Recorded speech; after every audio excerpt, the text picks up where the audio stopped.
Chapter 2007 Ascendant Cloud Mountain Forsaken Continent, Hall of Gods. A tall silhouette flickered within a dim hall illuminated by only candlelights. Amidst the dim illumination, it was impossible to make out the appearance of the tall silhouette clearly. A black-robed figure kneeled on the ground and greeted, "Master." "What is it?" An emotionless voice sounded from the tall silhouette. Sect leader Han Gentio of the Ascendant Cloudsword Pavilion has stepped down, passing his position on to Zhongxian. "Do we still proceed on with our initial plan?" the black-robed figure asked. He passed down his position, the tall silhouette harumphed coldly. "Interesting. Does he think that I'll back down because of that? Pay that matter no heed. Capture that person as soon as he appears, understood?" "But..." the black-robed figure hesitated.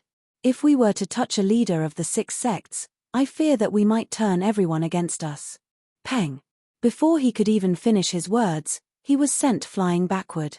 His body crashed into the ground, and fresh blood seeped from the corners of his lips.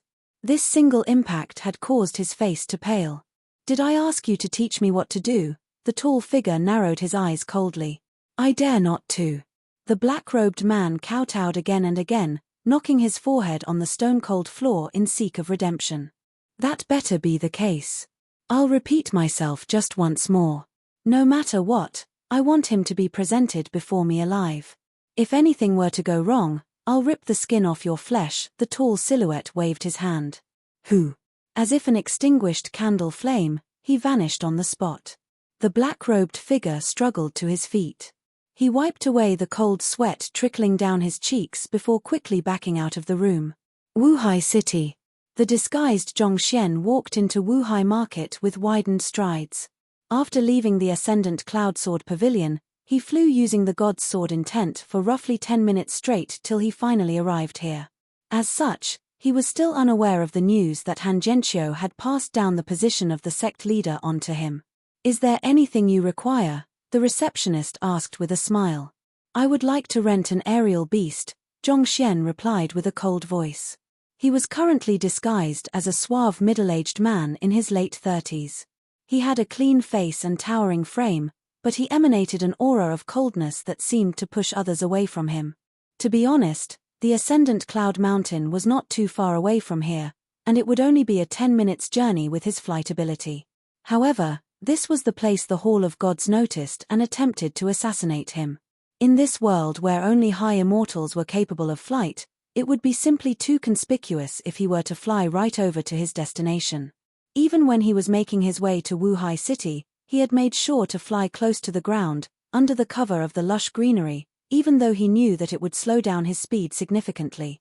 It might have been safer for him to travel by foot instead then, but he thought that the Hall of Gods might have placed sentries around the perimeter of the Ascendant Cloudsword Pavilion, so he felt that it would be better for him to leave the area as quickly as possible back then. "This way please," the receptionist nodded.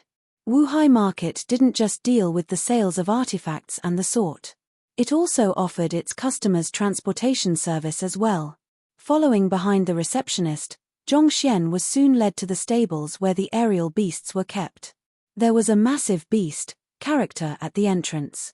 Soon, an old man walked over and greeted Zhongxian. "Passenger, where will you be heading to?" "Ascendant Cloud Mountain." "That will be 10 ethereal coins." "Very well." With a wave of Zhongxian's hands, 10 ethereal coins were delivered right into the hands of the old man. He had made sure to secretly exchange his sword pavilion coins to ethereal coins as soon as he arrived at Wuhai City. He knew that he would stand out if he were to trade using sword pavilion coins here even though it was an accepted currency. The old man's eyes immediately lit up upon seeing the money. He walked into the stables where the aerial beasts were kept and led one out. "Let's go." The two of them got onto the back of the aerial beast, and before long, they were well on their way to Ascendant Cloud Mountain.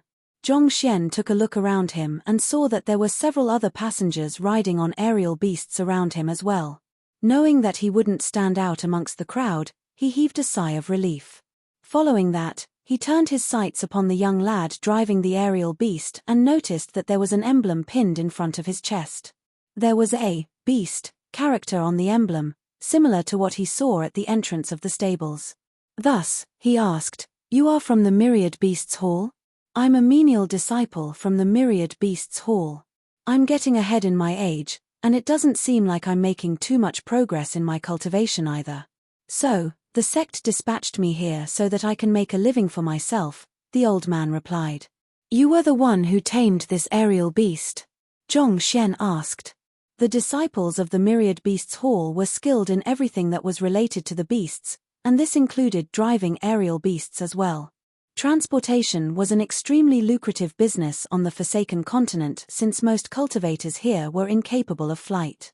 Naturally, the Myriad Beasts Hall would capitalize on this to their advantage. As the facts would have it, a substantial amount of their income came from the sales of aerial beasts and transportation services provided by their disciples all over the Forsaken Continent. Most small businesses wouldn't even earn 10 ethereal coins within a month, but this was the cost for a to-and-fro trip to the nearby Ascendant Cloud Mountain. Of course not. How can someone of my cultivation possibly tame such a formidable aerial beast? The Wuhai market bought it from the Myriad Beasts Hall. I'm just the person driving it around, the old man replied. Zhong Xian continued on to ask a few more questions, but perhaps because the old man was just a menial disciple, it turned out that he didn't know too much about the more in-depth details of beast taming. The only skill that he had really grasped in his time there was how to drive aerial beasts around. Seeing that he was getting nowhere, Zhong Xian eventually gave up. As one of the 6 sects, the Myriad Beasts Hall was a massive organization with at least 10,000 inner and core disciples. Given so, there must be a hulking number of menial disciples under them.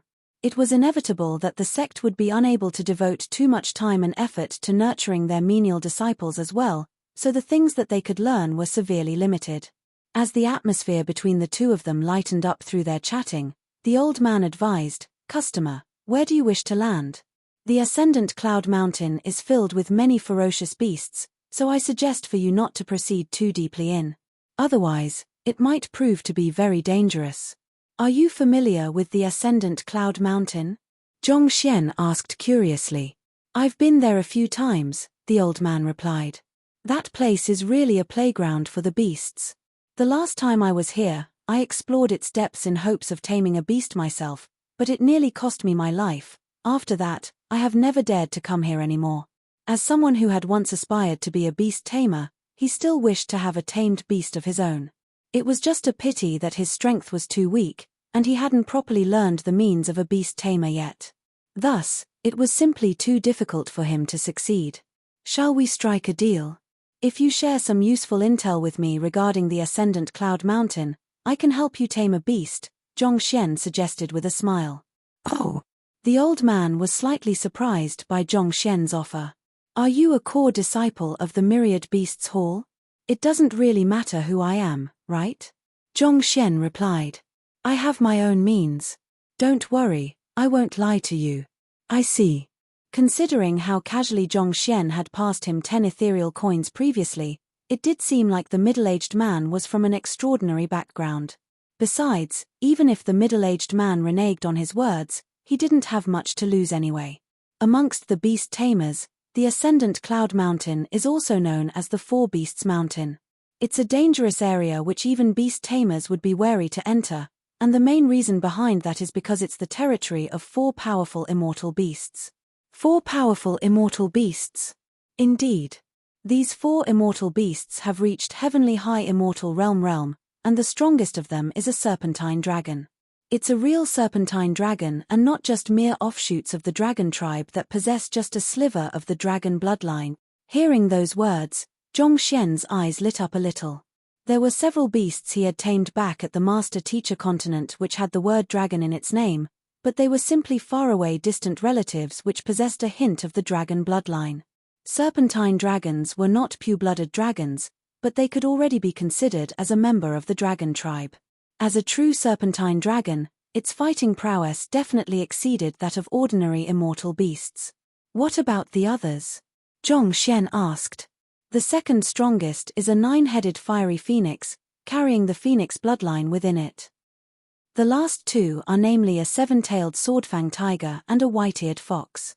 The old man paused for a moment at this point before carrying on, speaking of which, it's indeed a little weird. Even though the white-eared fox is the weakest of the 4 immortal beasts, for some reason, even the strongest serpentine dragon heeds its words.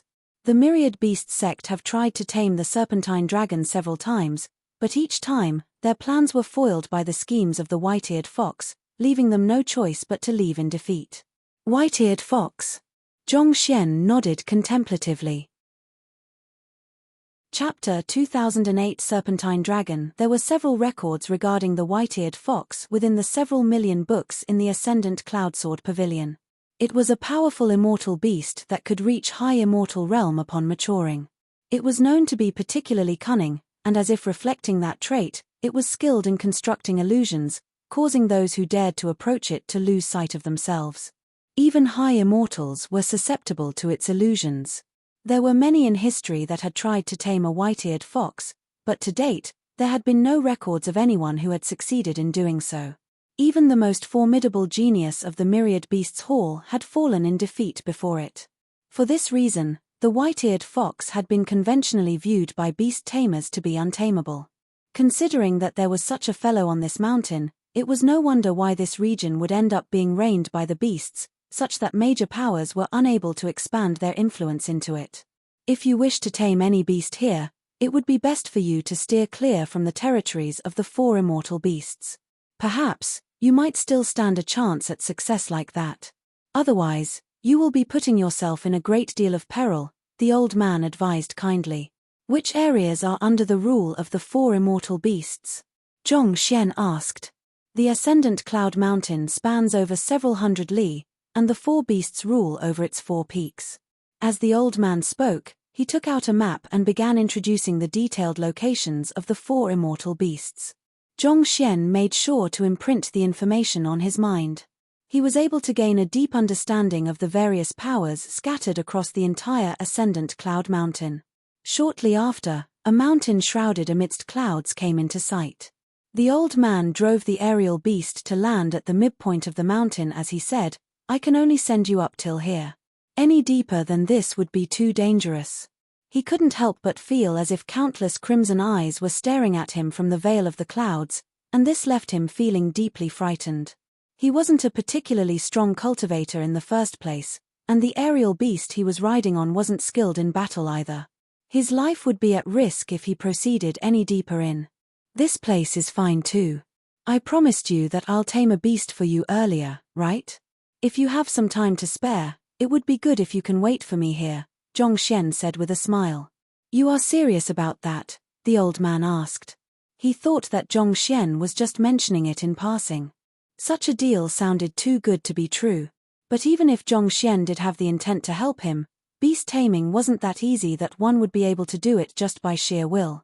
Zhong Xian didn't respond to the old man's question. Instead, with a smile on his lips, he picked up a stone and threw it toward the forest ahead. Roar! Roar! Alarmed by the rock, the call of countless beasts echoed in the air. Those hidden crimson eyes stepped out from the veil of the clouds. Shockingly, they were all Dimension Shatterer Realm beast. There was a huge variety to them. Some were skilled at flight whereas others were skilled at offense. Their faces were warped in savagery, and the stench of blood could be smelled from them. What? The old man's face paled. The aerial beast behind also used its wings to shield its face, not daring to face what was standing before it. With so many Dimension Shatterer Realm beasts upon them, it would only take a blink of an eye for them to be torn into shreds. They wouldn't even be able to escape. If only he knew that this middle-aged man was so reckless, there was no way he would have accepted this job.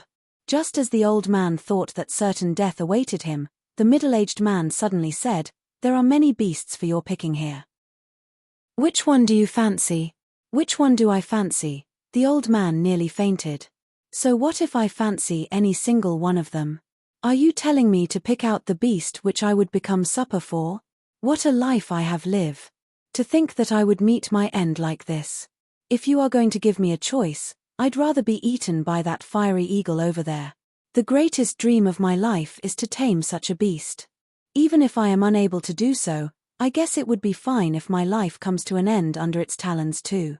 The old man sighed deeply as he pointed toward one of the beasts.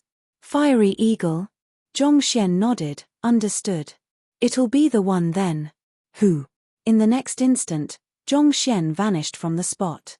While the old man was still wondering what was going on, a massive fiery eagle suddenly crashed into the ground right before him, causing him to recoil in horror. "Hurry up and acknowledge him as your master," Zhongxian said from behind the fiery eagle. Chirp! The arrogant fiery eagle immediately lowered its head and bowed down to the old man. The old man widened his eyes in utter bewilderment.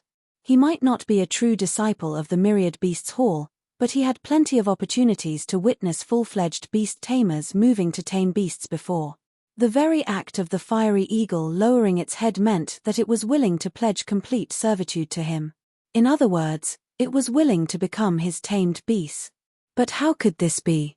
Just by tossing the fiery eagle before him, the fiery eagle was already tamed? When did beast taming become so easy? I have fulfilled my promise to you. Farewell. The old man was still wondering what kind of sorcery the middle-aged man had used in order to tame the fiery eagle when the latter's voice suddenly sounded. Right after that, the latter warped into a streak of shadow as he charged right into the midst of the beasts. Catcher! Catcher! In just a few moments, the beasts, which were baring their fangs at them not too long ago, ended up lying subserviently like domesticated pets by the side. Their tongues were stretched out as if lapdogs trying to please their owners. "I'll choose you. Let's go." Zhongxian casually picked a green spot leopard and leaped onto its back. After which, the two of them charged toward the depths of the forest, disappearing amidst the clouds in a blink of an eye. Watching as the middle-aged man's silhouette vanished, the old man clutched his hair in frenzy. Even a long while later, he was still unable to regain his sanity. That middle-aged man was actually able to make all of those dimension-shatterer realm beasts submit to him willingly. Was that really humanly possible? It didn't seem like the Hall Master of the Myriad Beasts Hall would possess such incredible capabilities either. I heard that the Myriad Beasts Hall has recently released an incredibly difficult test for its members.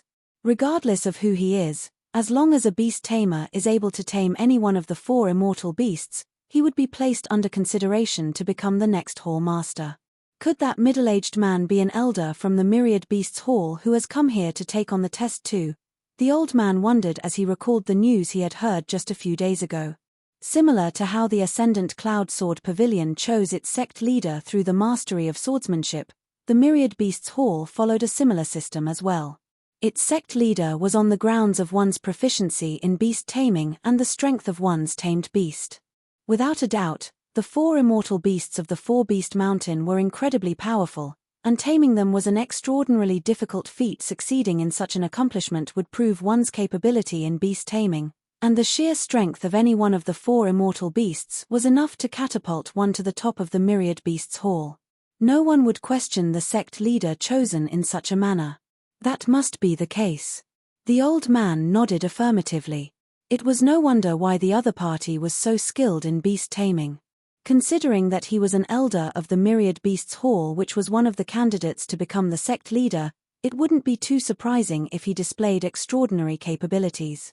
The green spot leopard was extremely swift, such that its movements seemed almost as if it was traversing across the wind. In the blink of an eye, it had already flown past a mountain peak, swiftly advancing toward the mountain where the serpentine dragon was located.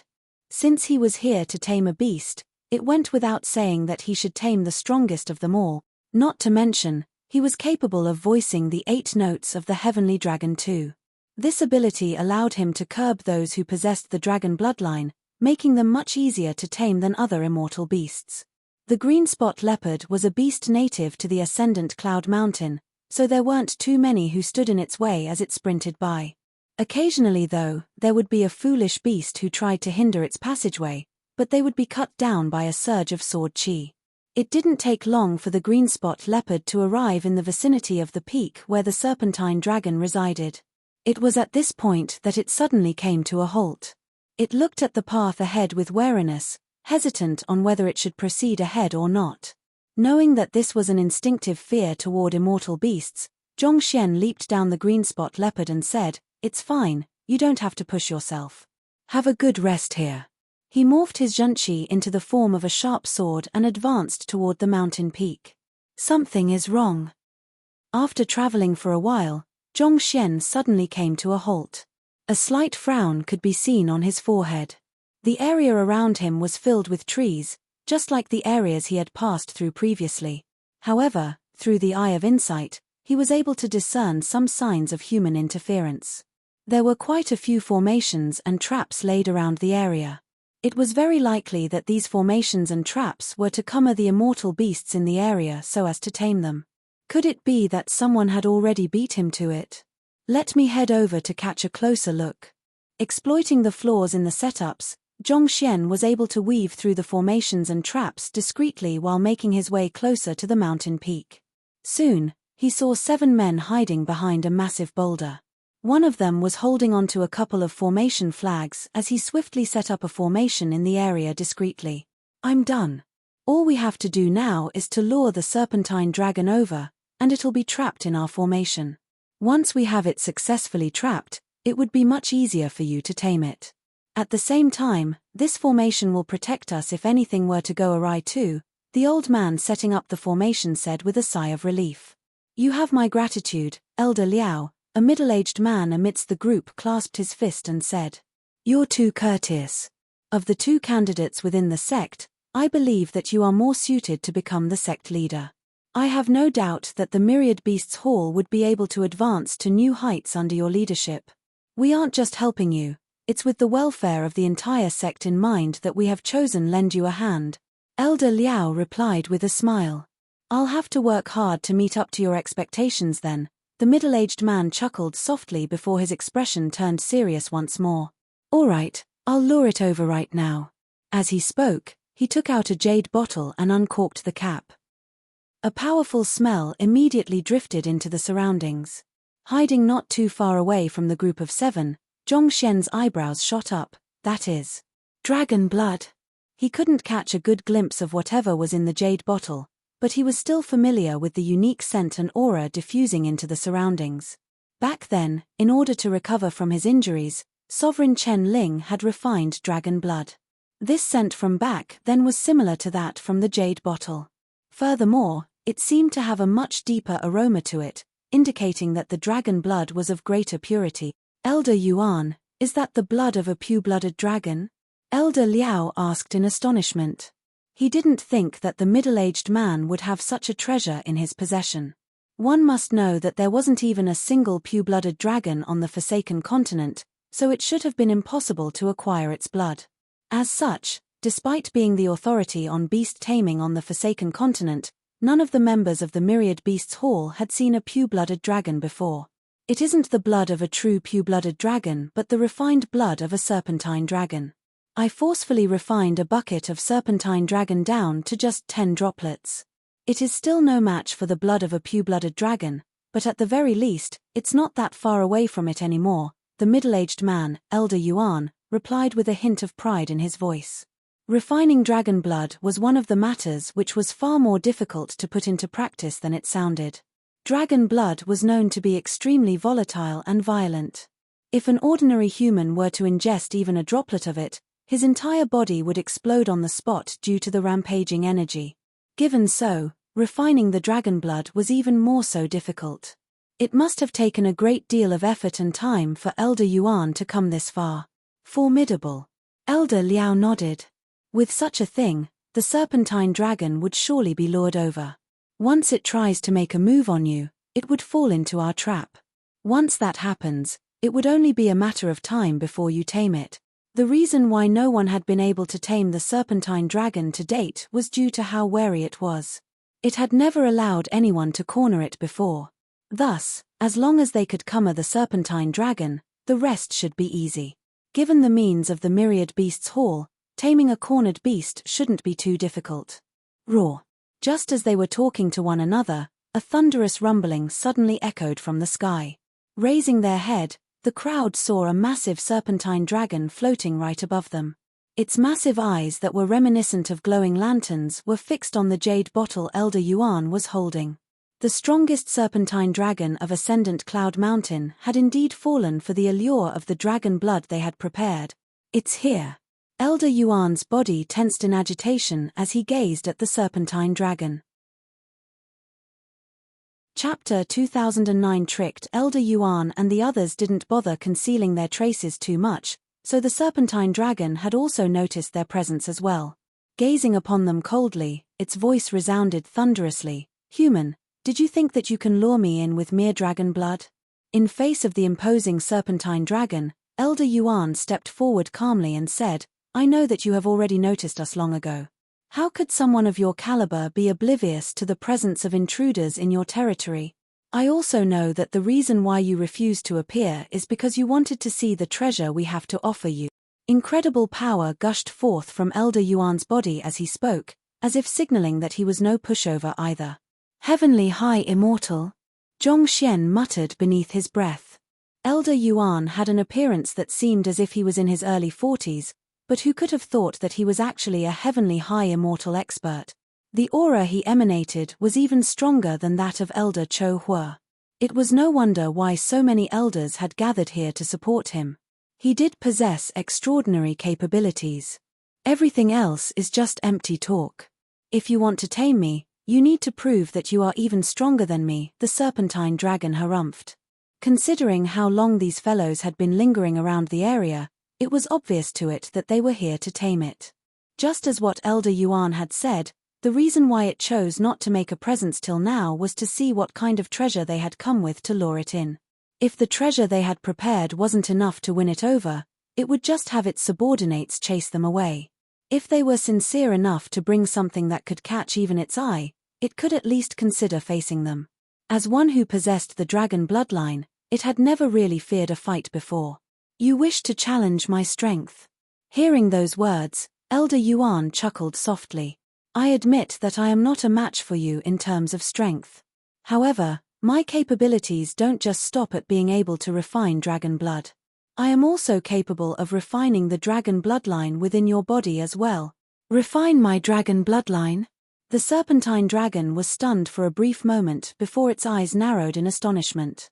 The reason why the dragon tribe was so powerful was mainly due to its dragon bloodline. If the other party was truly able to refine its dragon bloodline, there was a possibility that it might be able to overcome its bottleneck as a serpentine dragon and evolve into a true pure-blooded dragon. This was an irresistible offer to any single member of the dragon tribe. "How can you prove that you possess such capabilities?" the serpentine dragon harumphed. "Shouldn't this bottle of dragon blood more than sufficient as evidence? Given your eye of discernment, you should be able to tell that this dragon blood originated from a serpentine dragon like you. However, I was able to refine it to a level near to that of a pure-blooded dragon, and that's more than enough to prove my ability. This is a rare opportunity for you to evolve into a pure-blooded dragon. It's up to you whether you wish to grasp it or not." Elder Yuan replied confidently. An opportunity to become a pure-blooded dragon was simply too great for anyone in the dragon tribe to resist. He didn't believe that the serpentine dragon would be able to resist the allure. "I must admit that you have brought an extremely moving proposition to me," the serpentine dragon replied slowly. "However, even if what you said is true, you'll still have to prove your worth in order to tame me. Come, show me whatever capability you have in store. If you can't even stand your ground before me, you need not dream of returning back alive." Boom! In the next moment, the serpentine dragon tore its claws down, causing the surrounding space to freeze. Rampaging might gushed into the surroundings, whipping up a furious storm. "Formidable," Elder Yuan remarked with a light chuckle. "However, I knew that you would resort to this move. I have also prepared my hand as well." With a wave of his hand, a round sphere appeared on his palm. It emanated a brilliant radiance. "That's the Northern Sea Dragon Orb," Elder Liao remarked in astonishment. The other elders were also surprised by the artifact that Elder Yuan had just brought out. The Northern Sea Dragon Orb was a treasure unique to the Northern Sea. It was an artifact that could produce lifelike illusions, and it was particularly deadly toward those of the dragon tribe. It was said that the master of the ethereal hall had used this artifact to bait a pseudo-dragon from the Hall of Gods out back then. There was a strict hierarchy in the dragon tribe. Those who possessed only a sliver of the dragon bloodline couldn't even be considered as a part of the dragon tribe. Even the serpentine dragons were only the weakest members of the dragon tribe. Towering above the serpentine dragons were the pseudo-dragons, and last but not least, the pure-blooded dragons. Even the weakest of the pseudo-dragons was at semi-divinity realm, but the Northern Sea Dragon Orb was still able to lure it out from hiding. Just from this, it was apparent how deadly its charm was toward the dragon tribe. That being said, the Northern Sea Dragon Orb was a particularly rare naturally occurring artifact, and the Northern Sea stretched on for millions of li, making it nigh impossible to find the Dragon Orb. There were beast tamers who roamed the Northern Sea for their entire life, only to never catch a glimpse of it. As a result, its existence was highly controversial, and there were many who viewed it as an artifact that only existed in the legends. Who could have thought that Elder Yuan would have actually managed to find one? It seemed like he had really gone all out in order to tame this serpentine dragon. With how prepared he was, the position of the sect leader was most likely his to take. As soon as the dragon orb appeared, the eyes of the serpentine dragon in the air glazed over with confusion. It seemed as if it was in an intoxicated state. Hee. Having expected such an outcome, Elder Yuan chuckled softly. He leaped into the sky, and with a flick of his wrist, he tossed the Northern Sea Dragon Orb toward the side. Utterly infatuated with the artifact, the serpentine dragon immediately chased after the dragon orb. Hoo. As Elder Yuan controlled the dragon orb, the serpentine dragon would move in accordance as well. Mirroring the dragon orb, the serpentine dragon twisted and turned its body, causing sonic booms to echo in the air from the sheer weight of its motions. That is teasing the dragon, Elder Liao exclaimed with glowing eyes. Those of the dragon tribe are known to be extremely haughty, and every single one of them is a huge bundle of pride. They would not submit to another even if they were defeated. The reason why Elder Yuan is using the dragon orb to lure the serpentine dragon is to break its pride and crush its dignity. At the same time, this would deplete its stamina, thus leaving it powerless to retaliate later on. The crowd nodded in agreement. There were different known ways to tame a serpentine dragon, but teasing the dragon was known to be the most efficient, especially since it tackled both the mental and physical state of the dragon. The pride of a dragon would prevent it from submitting even when it was defeated and its life was at stake. Thus, it was to crush its pride and dignity first. Hoo. While they were chatting, the movements of the serpentine dragon grew more and more vigorous under the teasing of the dragon orb. It flew higher and higher, gradually pulling distance away from them. It didn't take long for Elder Yuan and the serpentine dragon to become dots in the sky. Seeing this sight, Zhongxian couldn't help but frown. Something is wrong here. He sensed that something was amiss, but he couldn't really tell what was wrong here. If he really had to point it out, it would be that the serpentine dragon simply fell for everything too easily. The old man that had ferried him over told him that the Myriad Beasts Hall had dispatched many experts to tame the serpentine dragon, only to end in defeat each and every time. Since that was the case, the serpentine dragon should have been guarded against Elder Yuan. But why did the serpentine dragon still fall for the dragon orb so easily? Was the dragon orb really that potent, or it's acting a little too recklessly? To be lured out by the dragon blood and challenge Elder Yuan so carelessly. Zhongxian had tamed beasts possessing the dragon bloodline before, and he knew just how prideful they could be. As attractive as Elder Yuan's dragon blood was, it was not enough for the serpentine dragon to lose its rationality. Furthermore, even if the serpentine dragon were to lose its cool, it should have made a move right away. There was no way it would have wasted its words on so much nonsense and ended up giving Elder Yuan an opportunity to exploit its weakness. No matter how he looked at it, the situation seemed inconceivable to him. Perplexed, Zhongxian didn't rush to make a move. Instead, he chose to continue assessing the situation for the time being. Unknowingly, Elder Yuan, who should have been baiting the serpentine dragon with the dragon orb, ended up getting further and further away from the surface, such that it was getting hard to see him. Who? And at this vital moment, there was suddenly a surge of wind echoing in the air. A grey-robed elder was rushing in their direction. Before even landing on the ground, the grey-robed elder had already spurted a mouthful of blood. There was a blooded depression in his chest, and fresh blood was flowing down his body. He was severely injured. Elder Liao, we need to leave right now, the grey-robed elder exclaimed anxiously. Elder Wang, Didn't you set off with Elder Liu to tame the nine-headed fiery phoenix? Why are you here? Where are the others? Elder Liao asked anxiously as he quickly fed Elder Wang 2 pills in order to curb the latter's injuries. The two candidates to become the sect leader were two of the more popular beast tamers. One of them was Elder Yuan, and the other one was Elder Liu. As for the rest of them, they were just here to play a supporting role. Elder Wang was one of the elders who had chosen to help Elder Liu tame the nine-headed fiery phoenix. Given so, why would Elder Wang suddenly appear here with such severe injuries? We have fallen for their tricks. The nine-headed fiery phoenix, serpentine dragon, and seven-tailed swordfang tiger have banded together in order to deal with us. Elder Liu was killed on the spot, and the other elders had also sustained severe injuries. I'm the only one who has managed to escape. Elder Wang said as he recovered a little bit of his strength. The three immortal beasts have banded together. When did that happen? Elder Liao asked anxiously with narrowed eyes. Just a moment ago. The other elders urged me to rush over to inform you while they hold them back. If not for that, they would have already been here by now. Elder Wang exclaimed. We must leave right now, or else it would really be too late. Just a moment ago? That's not right. Elder Yuan has just lured the serpentine dragon away, so how could it have collaborated with the nine-headed fiery phoenix and the seven-tailed swordfang tiger over at your end? Elder Liao shook his head in disbelief.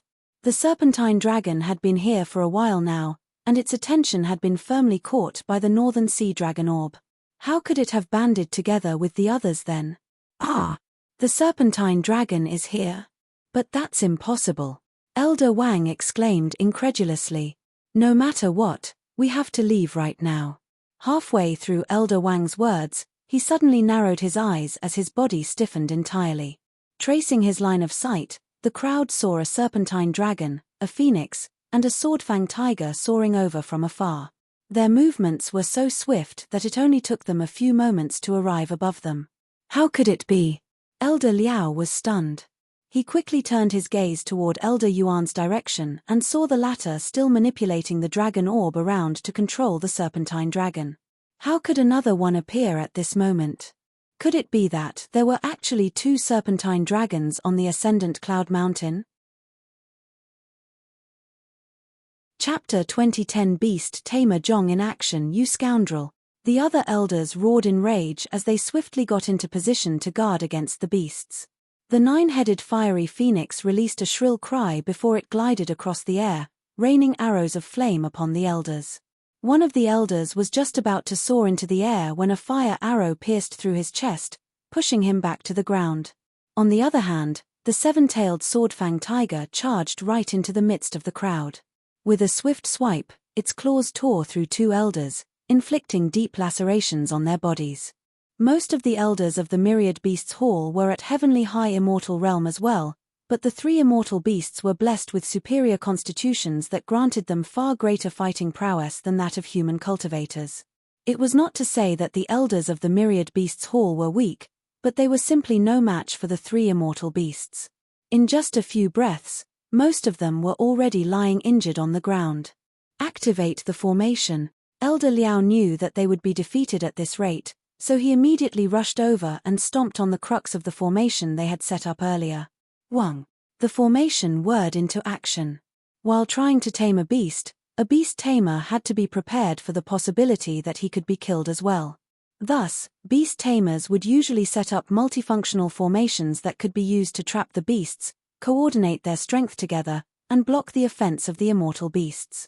Such flexibility would prove to be valuable in times of need, especially given how the situation could change in the blink of an eye.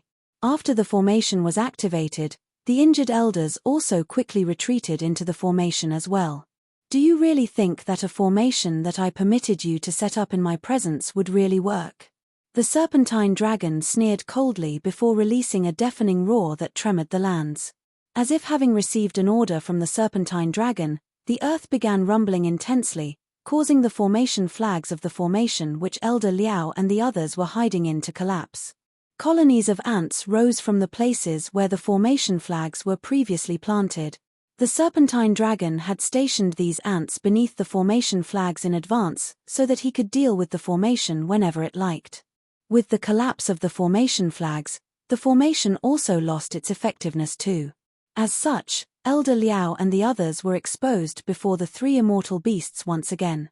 We were too focused on trying to tame the serpentine dragon that we didn't even notice that we have already fallen into their trap.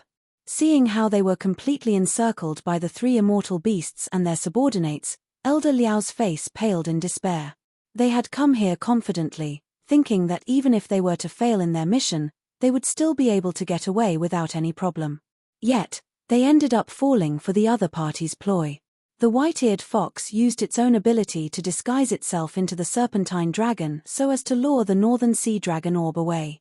On the other hand, the real serpentine dragon was moving alongside the nine-headed fiery phoenix and seven-tailed swordfang tiger to assault the other group. As soon as they were done, they immediately rushed over to crush their group as well. Just like that, the tables were turned on them. A beast taming session turned into a massacre instead. They would have never thought that the beasts would use their own plans against them. The white-eared fox told me that the humans are greedy. I was still harboring such reservations previously, but it seems like that's indeed the case. The serpentine dragon scoffed. If you haven't divided your forces into two groups and directed that powerful offensive artifact toward the nine-tailed fiery phoenix instead of just focusing it all on me, perhaps you might have still stood a chance. Just like how the northern sea dragon orb was prepared to deal with the serpentine dragon, what the other beast tamers had prepared to tame the nine-tailed fiery phoenix was an extremely powerful saber to suppress it forcefully. If the beast tamers had worked together, even if all four immortal beasts were to work together with one another, they would have stood a very good chance at victory. After all, the prowess of one of the six sects was not to be underestimated. Yet, perhaps it was arrogance or simply foolish greed, they chose to split into two teams. Unfortunately for them, the white-eared fox saw through their ploy and prepared a countermeasure beforehand. They would first suppress the team which possessed powerful saber before moving on to destroy the other group. We have really underestimated the enemies this time around. Elder Liao said with a bitter smile. None of the four immortal beasts were easy to tame. The very fact that Elder Liu and Elder Yuan had chosen to compete with one another to see who could tame one of them first was already an arrogant act in itself. They were assuming that success was already in their grasp. As the saying went, a proud general is bound to lead his army into defeat. Such a fate was already destined from the moment that such a thought surfaced in their minds. Putting everything aside, the strongest cultivator of them all, Elder Yuan, was still using the northern sea dragon orb to lure the white-eared fox around, completely oblivious that the rest of the group had already been plunged in a perilous position. At this point in time, it was already clear who was really teasing who. Let's just pit our lives against them. They might be powerful, but it won't be easy for them to defeat us without some sacrifices, Elder Liao said with determinedly. He knew it would be difficult for them to escape given the current situation, so the only choice they had was to force their way through. Yes. The other elders nodded in agreement too. With a flick of their wrist, they took out a bag each roughly the size of their palm. Who? Immortal beasts appeared all around them. Is that the tamed beast sack? Hiding by the corner, Zhongxian thought. While they were making their way over, the old man had told him that the more qualified disciples and elders would have special tamed beast sacks, which worked in a similar fashion to his myriad ant-hive nest. They could store their tamed beasts inside the sack and bring them along with them. To be able to store the massive immortal beasts within it without sustaining any damage, the tamed beast sack was indeed an incredible invention. Roar, roar, roar. It was an immediate surge in the fighting prowess for the beast tamers. While the situation still didn't look positive to them, at the very least, it was certain that their enemies wouldn't be able to take them down easily. Block them. Elder Liao and the others bellowed. Most of the tamed beasts that were brought out were at lesser high immortal realm, but nevertheless, their fighting prowess wasn't to be underestimated. They swiftly charged into the air to fend off the serpentine dragon, nine-tailed fiery phoenix, and the seven-tailed swordfang tiger. They might not be a match for the three heavenly high immortal realm beasts, but at the very least, they should be able to keep them busy for quite some time. As immortal beasts, You lot willingly allow yourselves to be used by these lowly humans. I can imagine no greater shame than this, the serpentine dragon harumphed coldly. It swallowed the dragon blood with a gulp, and in the next moment, an incredibly imposing aura gushed into the surroundings. This aura was frighteningly powerful, inducing the beasts which the elders had just released to tremble non-stop. Every single one of them froze on the spot, having lost their will to fight. It's the natural aura of intimidation that the dragon tribe possesses. Zhong Xian thought grimly. The dragons were also known as the sovereign of the beasts. The dragon bloodline represented supreme might and inviolable authority. There was no beast who wouldn't be intimidated by the heirs of a dragon. This was even more so for pure-blooded dragons. Every single one of them was a born emperor, and there was no beast who would dare not to submit to them. There was indeed a huge gap between a serpentine dragon and a pure-blooded dragon, but after swallowing the concentrated dragon blood in the jade bottle prepared by Elder Yuan, the serpentine dragon's aura reached a level that was on par with even that of pseudo-dragons. As a result, none of the tamed beasts brought out by the elders dared to oppose it. It was innate deference toward a higher existence. Just like that, the tamed beasts were reduced to nothing more than decorative accessories on the battlefield. Boom! With all of the tamed beasts paralyzed with fear, the nine-headed fiery phoenix and seven-tailed swordfang tiger made use of this opportunity to charge at the beast tamers. The elders did their best to protect themselves, resorting to a collaborative formation even. However, the gap in fighting prowess between both sides was simply too great. Before long, they were already lying defeat on the ground. Blood flowing freely from the glaring wounds inflicted on their bodies. Capture them and bring them back to my lair. We'll use them as hostages to exchange for the method to refine the dragon bloodline, the serpentine dragon instructed. Even though there was no way it would ever submit to a human, it was still moved by Elder Yuan's earlier proposal. As such, it decided to use these humans as chips to negotiate with the other party. There was no way Elder Yuan could disregard the lives of his peers. The deaths of these elders would be a heavy blow to the myriad beasts' hall, and for allowing his fellow elders to die in vain, Elder Yuan himself would lose prestige from the members of his own sect as well. It was really foolish of the beast tamers to think that they could outsmart the four immortal beasts so easily. Zhong Xian shook his head in lamentation. It was no wonder why no one had managed to tame these immortal beasts all this while. They were simply too cunning. From the start to the end, the four immortal beasts were in complete control of the situation. In contrast, it felt like the elders of the myriad beast hall were being toyed with. I should just focus my effort on taming another aerial immortal beast instead, Zhong Xian thought. He was indeed interested in taming the four immortal beasts, but that wasn't a necessity for him. All he needed was a medium for transportation. If need be, he could make do with an ordinary aerial immortal beast as well. It was not because he didn't think that he wasn't a match for the four immortal beasts. With his heavenly true immortal realm cultivation, God's sword intent, and heaven's path divine art, he was rather confident that he would be able to defeat the serpentine dragon. But if he were to do so, he could draw the attention of the Hall of Gods upon him. Furthermore, what he had to deal with over here wasn't just the serpentine dragon. He had never been a selfless man. He would lend a hand to Elder Liao and the others if he was absolutely confident of success, but he wouldn't go to the extent of risking his life for mere strangers. Elder Liao and the others knew what they were getting themselves into when they made the decision to tame the serpentine dragon, so they should have been prepared for the worst too. Just as Zhong Xian was about to depart from the scene, a voice suddenly sounded in his mind. "Master, if you capture that bird over there and feed me its blood essence, I think I might be able to break free of my seal and return back to my original body." "Return back to your original body?" Zhong Xian's eyebrows shot up. He quickly turned his consciousness to his dantian and saw the Dongshu gourd pacing around anxiously. It had never been so riled up before. "Yes. My current appearance as a Dongshu gourd is a form I assumed after my strength was sealed. My true body is a legendary beast that rules over the lands.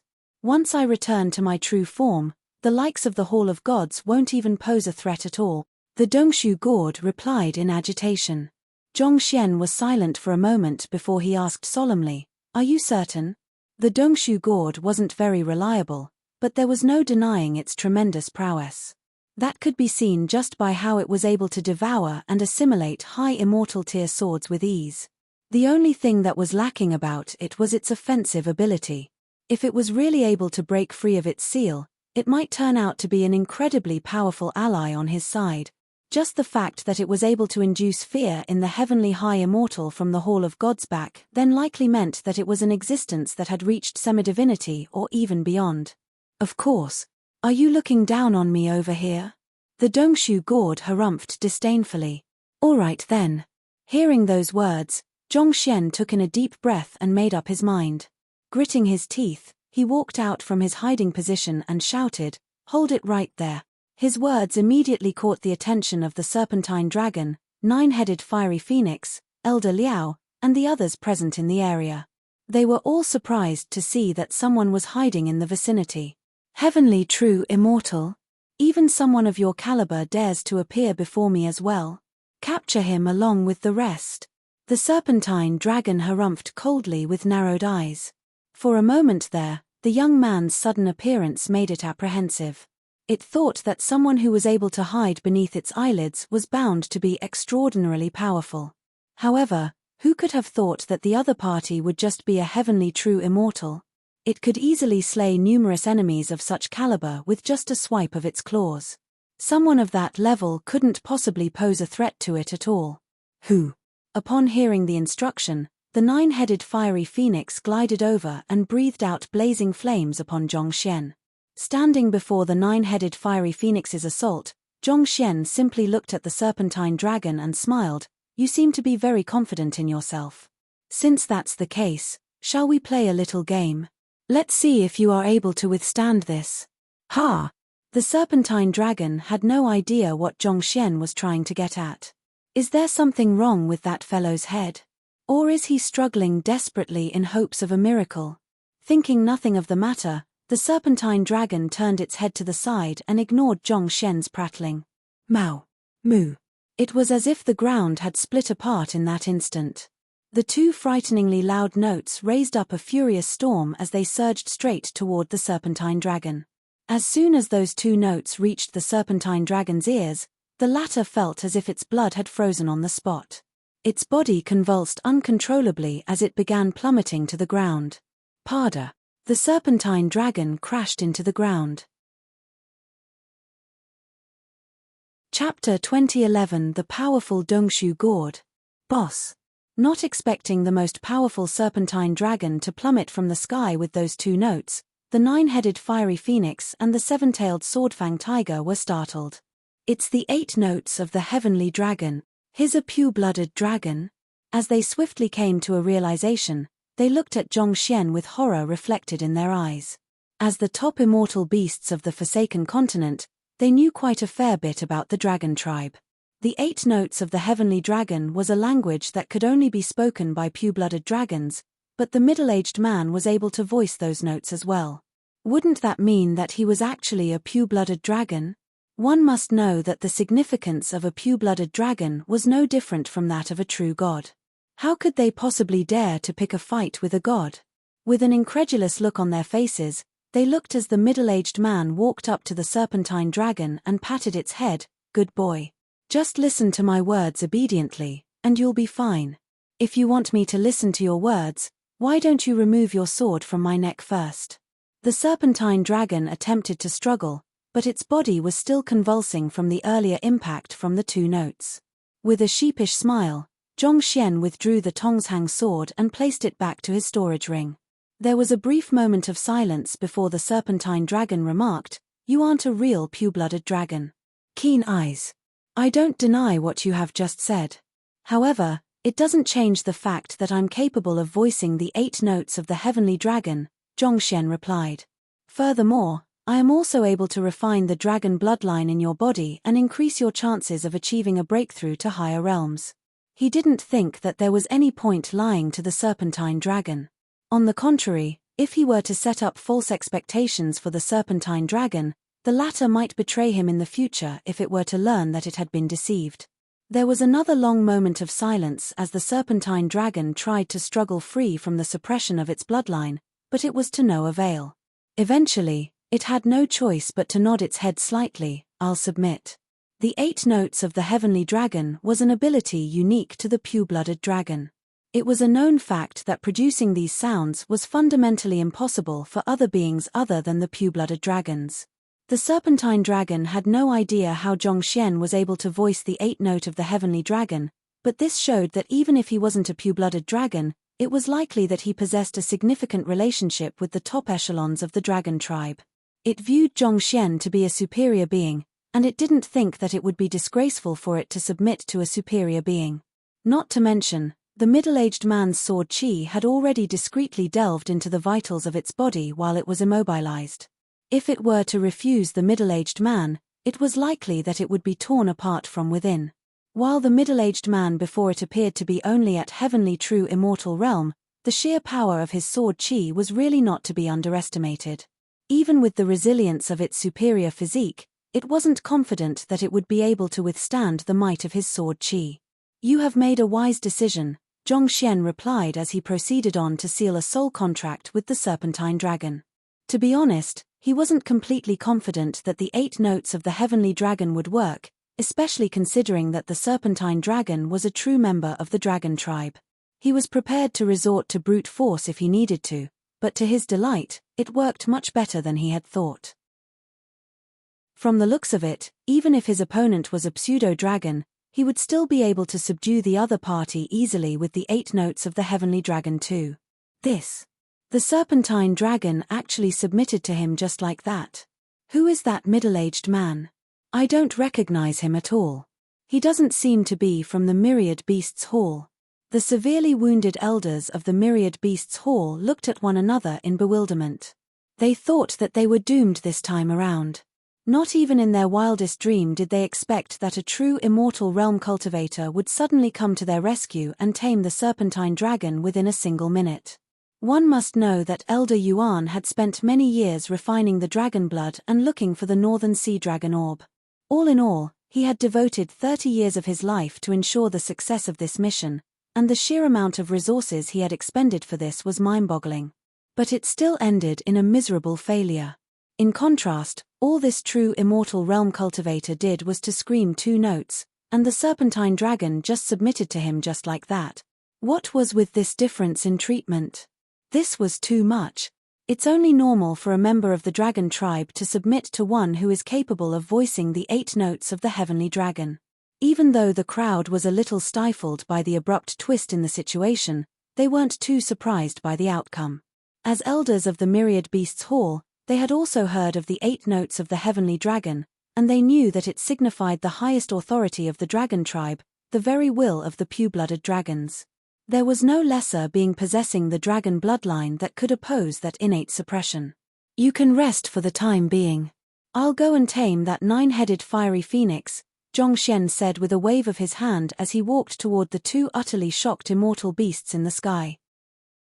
The fact that the serpentine dragon had moved along with those 2 meant that they had close relations with one another. He knew that he would be putting the serpentine dragon in a spot by forcing it to make a move on those 2, so the best he could do was to ask the latter not to interfere. He would just have to tame the 9-headed fiery phoenix by himself. Thank you, Master, the serpentine dragon replied in gratitude. It was indeed apprehensive that its new master would order it to make a move on the other 2. That would have really put it on a spot. As a subordinate tamed beast, it would have no right to disobey its master's order. However, having spent many years with the other 2, while their usual relationship was similar to that of rivals, it couldn't bring itself to betray them in such a manner either. It was clear that its master was taking its feelings into consideration when he said those words. You wish to tame me? The Empyrean Phoenix bloodline runs in my blood, so that 8 notes of the heavenly dragon of yours wouldn't work against me. Hearing those words, the 9-headed fiery phoenix sneered coldly. The dragon tribe was known to be the sovereign of the beasts, but the Empyrean Phoenix tribe wouldn't pale in comparison either. The Empyrean Phoenix tribe was well respected even in the firmament, the world of the gods. The 8 notes of the heavenly dragon had the effects of suppressing other beasts, but it was completely useless against it. As such, even though the human standing before it was able to tame the serpentine dragon, his means would never work against it. I don't need the 8 notes of the heavenly dragon to deal with you, Zhongxian replied calmly as he raised his hand upward. The formation flags scattered all over the ground rose to the sky and floated in the surroundings. Activate! Zhongxian bellowed as they rearranged themselves and plunged into the ground once more. The ants had destroyed a huge portion of the flags, but there were still some of them that were undamaged. As they were plunged into the ground, a huge formation encompassing an area of more than 20 li immediately activated. It's an isolation formation? Everyone was surprised. Even the serpentine dragon and the other 2 immortal beasts were perplexed as to what Zhongxian was attempting to do as well. They had fully expected the middle-aged man to activate a slaughter formation or illusion formation in order to deal with them, but who could have thought that it would just be a mere isolation formation? Such a formation would prevent anyone outside from peering into what was happening within the formation, but it didn't seem to be of much use in a battle. By aligning the formation together with the geography of the ascendant cloud mountain, I should be able to maintain it for roughly 30 breaths. Zhongxian muttered contemplatively before nodding with a smile. That's enough. What's enough? Do you mean to say that you are able to tame me within 30 breaths? Such blind arrogance, the 9-headed fiery phoenix scoffed in fury. Wasn't this little thing a little too conceited? The only reason why you are able to tame the serpentine dragon so easily is because you are able to voice the 8 notes of the heavenly dragon. That has nothing to do with your cultivation or your true capabilities. Do you think that a mere true immortal like you would really be able to withstand the might of a heavenly high immortal like me? Taming me in 30 breaths? Dream on. Who? Just as the 9-headed fiery phoenix was about to explode from fury, the figure on the ground suddenly blurred. Before it knew it, the arrogant middle-aged man was already standing right before it. You are capable of flight. The 9-headed fiery phoenix was stupefied. It wasn't the only one who was surprised by that. Every single person and beast in the area were stunned by what they were witnessing. Not even the serpentine dragon had expected its master to be capable of flight. While true immortals were highly respected on the Forsaken Continent, such that they were even viewed as powerhouses in some of the more remote territories, the ones that wielded the decisive power on the continent was still the high immortals. This wasn't just due to the difference in prowess but the ability of flight as well. Even if an army of true immortals were gathered together, there was only so much they could do to deal with a high immortal flying high in the sky. This difference in mobility created a huge rift in their fighting prowess. The middle-aged man before him was only a heavenly true immortal, so how was he able to fly as well? Furthermore, the speed of his flight was even faster than that of normal high immortals. Make your move. I also want to see what you are capable of as well, Zhongxian remarked as he drew the Tongzhang sword. With a low growl, he slashed his sword toward the 9-headed fiery phoenix. Since the Dongshu God had said that is needed this fellow's blood essence, a battle was inevitable. He could still tame the serpentine dragon using the 8 notes of the heavenly dragon, but against the 9-headed fiery phoenix, such a mean wouldn't work. He could only resort to the good old beast pummeling taming method. Besides, he had recently achieved a few breakthroughs, so this would be a good chance for him to test out his newfound strength. The only issue with him fighting with his full strength was that he would risk exposing his true identity. To circumvent that issue, he sealed off the surroundings with an isolation formation, thus preventing any outsiders from peering into the happenings within. Hula. With the slash of Zhongxian's blade, a massive sword qi, several dozen zhong in length, surged toward the 9-headed fiery phoenix. The 9-headed fiery phoenix clearly didn't expect a mere true immortal to dare make a move against it. On top of that, the might of the other party's attack had already surpassed its expectations. Realizing that the other party wouldn't be an easy opponent, it chose to make a temporary retreat to evade the sword qi before opening its mouth once more to shower devastating flames upon its enemy. In response to that, Zhongxian raised his blade to sever the flames into 2. But before he could do so, the Dongshu God suddenly rushed out from his dantian and declared valiantly, "Leave that bird to me." As it spoke, it dashed right toward the flames. Hula! The massive expanse of flames abruptly vanished into the Dongshu gourd just like that. Zhongxian was stunned. This fellow was not just able to swallow weapons, it could swallow flames as well. Zhongxian was not the only one to have such an appearance on his face. On the opposing side, the nine-headed fiery phoenix was indescribably horrified. Those possessing the Empyrean phoenix bloodline possessed superior aptitude toward the flame element. The flames that it produced couldn't be compared to that of ordinary flames. Not even high immortals would have been able to fend against its flames with their zhongqi. It was through the unique attributes of its flames that it was able to defeat the elders of the myriad beasts hall so easily. Yet, the Dongshu gourd actually swallowed its flames so easily, rendering its attack completely ineffective. How could this be? Let me see how much you can swallow then. FSS. With a piercing shriek, all 9 heads of the 9-headed fiery phoenix spat flames simultaneously. The 9 bursts of flames converged together to form a fiery dragon that surged right toward Zhongxian, tearing open a vacuum in the air. Hot. Feeling the temperature of the flames, even Zhongxian, who possessed exceptional resistance to heat, was forced to retreat. He could fend against it with his god's sword intent and Tongshang sword, but even he would sustain some damage in the midst of doing so. Would the Dongshu gourd be able to swallow such flames too? The apprehensive Zhongxian began driving his sword intent, intending to charge forward to assist if the Dongshu gourd failed to stand its ground. On the other hand, even though it was standing right before the raging flame breath, the Dongshu gourd simply shook its bottom leisurely. Who? The incoming flames simply vanished once again. It took only a mere instant for the flames to be devoured clean. Zhongxian was flabbergasted. He didn't think that the Dongshu gourd whom he had looked down on for the longest of time would actually prove to be such an invaluable ally. Perhaps, the talent of the Dongshu gourd lay in its ability to devour energy. If that was the case, it was likely that even his strongest sword qi wouldn't be able to do a thing against the Dongshu gourd. It was no wonder why that fellow was so arrogant, acting so lackadaisically around him. It turned out that it really wasn't afraid of him at all. No way. What kind of monster are you? Seeing how its flames were so easily devoured, the 9-headed fiery phoenix felt unprecedented fear. Not only was the other party able to voice the 8 notes of the heavenly dragon, he even had a gourd that could devour its flames easily. In its mind, Zhongxian's silhouette seemed to be becoming more and more enigmatic. Faced against a being that had surpassed its understanding, the 9-headed fiery phoenix trembled with terror. No matter how powerful that gourd is, it's no more than an artifact. It's bound to be under the control of that middle-aged man. As long as I can defeat him, that gourd wouldn't pose a threat to me anymore, the 9-headed fiery phoenix thought. In its view, the Dongshu gourd was reminiscent of what the Northern Sea Dragon Orb was to the Serpentine Dragon. It was an artifact specially prepared to curb its flames.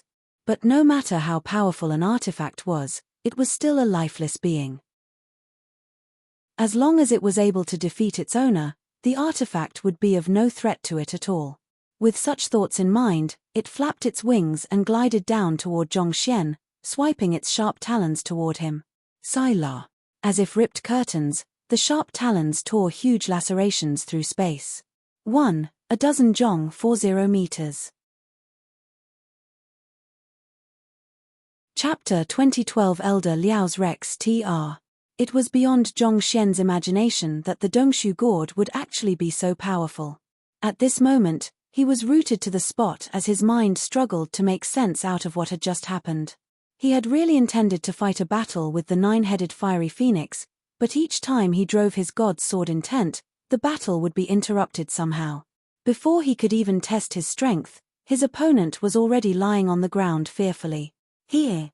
Having defeated the 9-headed fiery phoenix, the Dongshu gourd slit an opening on its body, causing its blood to spurt out like a fountain. Then, it devoured the blood happily. What are you doing?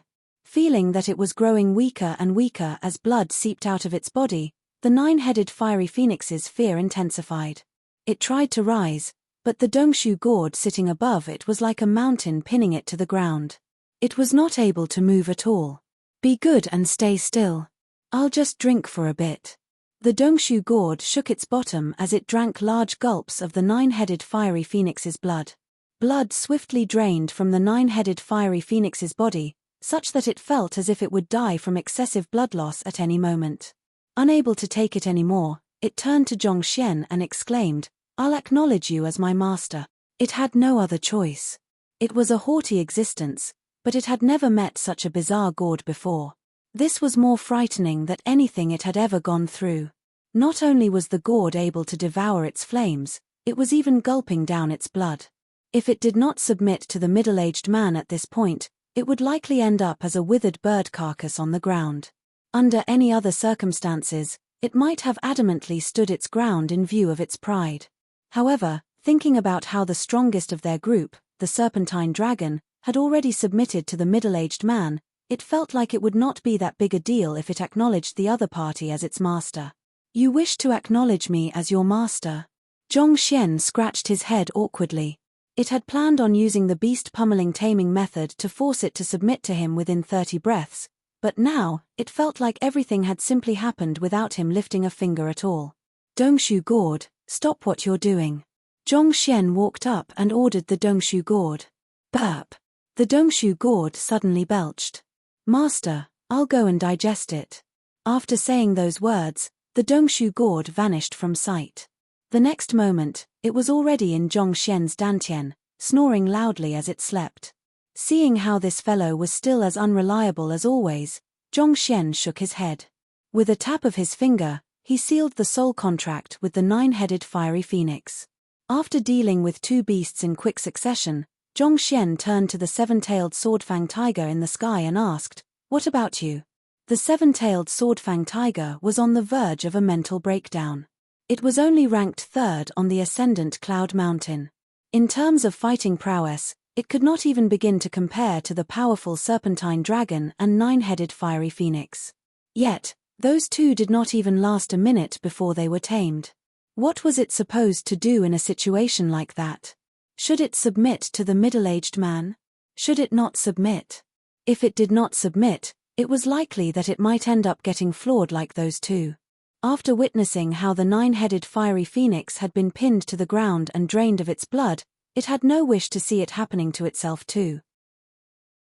If there was a choice, it would not want to be embarrassed in front of all of its subordinates in such a manner. The 7-tailed swordfang tiger eventually made up its mind and said, "You used the 8 notes of the heavenly dragon to tame the serpentine dragon, and you subdued the 9-headed fiery phoenix through an artifact. I would like to have a proper battle with you using our true strength. If you can defeat me in a proper battle, I'll submit to you." "You wish to have a proper battle with me? That's fine by me." Relieved that he was finally getting some action, Zhongxian leaped into the sky. With a slash of his sword, the god's sword intent that had been bottling up in his body for quite a while was released like a raging current. There was no sword afterimage or blur. The Tongshang sword simply appeared right before the 7-tailed swordfang tiger. Pooha! Before it knew it, the 2 fangs that protruded from the 7-tailed swordfang tiger's mouth were sliced apart, and fresh blood spurted from its nose. "I surrender. I'll acknowledge you as my master." Facing such a frightening sight, the 7-tailed swordfang tiger felt cold sweat drenching its fur coat. It immediately lowered itself subserviently.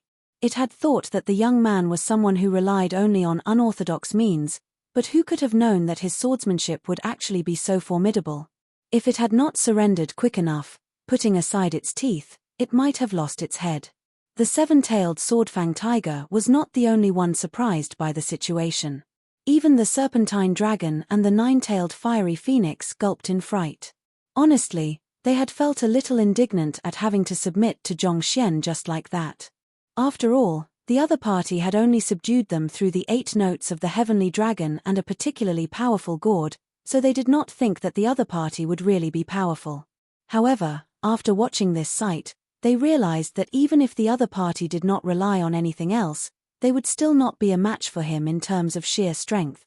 That earlier sword was simply too powerful and profound, so they could not fathom themselves withstanding its might. The isolation formation finally dissipated. 30 breaths were up. He has tamed all 3 of the immortal beasts. How long did he take in total? Seeing how even the 7-tailed swordfang tiger had submitted to him too, Elder Liao and the others became frenzied. They were the top elders of the Myriad Beasts Hall, grandmasters of beast taming. and those that had gone there with them were candidates in line for the position of Hall Master. Yet, one team had ended up getting completely obliterated, and Elder Yuan had been lured away by the white-eared fox, completely unaware that he was the one who was being played like a fool. On the other hand, the middle-aged man had actually tamed the 3 immortal beasts in quick succession just like that. It was as if he was the one from the Myriad Beasts Hall instead. They felt like they were still utterly lacking on the path of beast taming compared to the other party. At that moment, all the beast tamers felt a suffocating sensation in their chests as they simply stared at the situation before them with mouths agape. It was a while before Elder Liao could speak again. The Hall Master once said that regardless of whether it's Elder Yuan or Elder Liu, whoever manages to tame one of the 4 immortal beasts first will be qualified to inherit his position. However, now that one has been killed and the other one is still getting toyed with by the white-eared fox, how do we report this matter to the Hall Master? The main reason the Hall Master came up with this problem was to test their proficiency in beast taming and their strength. Those 2 factors are necessary if they wish to earn the support of the others in the sect. It's clear that Elder Yuan and Elder Liu have already failed the trial. If anything, it's this middle-aged man who has cleared the trial, another elder replied in a hushed voice. What do you mean by that? Elder Liao and the others quickly turned their gazes over. What I'm thinking is that if this middle-aged man doesn't have a sect yet, we can recruit him into the Myriad Beasts Hall. As long as he becomes one of our elders, given his superior beast taming skills and fighting prowess that can subdue a heavenly high immortal beast despite only being at the heavenly true immortal realm himself, I believe that no one will dare question his credentials to become our Hall Master, the elder said. The crowd fell silent. It was unprecedented for an outsider to be nominated to become their next Hall Master, but after witnessing everything, they had no choice but to earnestly consider such a course of action. The Myriad Beasts Hall was known for its superiority in beast taming, but this middle-aged man was easily able to outdo all of them. Even their Hall Master would pale in comparison to him. If such a figure did not join their Myriad Beasts Hall, it would be a huge threat to them. If this middle-aged man simply joined any other sect or even established a sect of his own, the Myriad Beasts Hall could very well lose its standing on the Forsaken Continent. You're right. We have to bring him into our Myriad Beasts Hall. Elder Liao nodded. The others replied in agreement.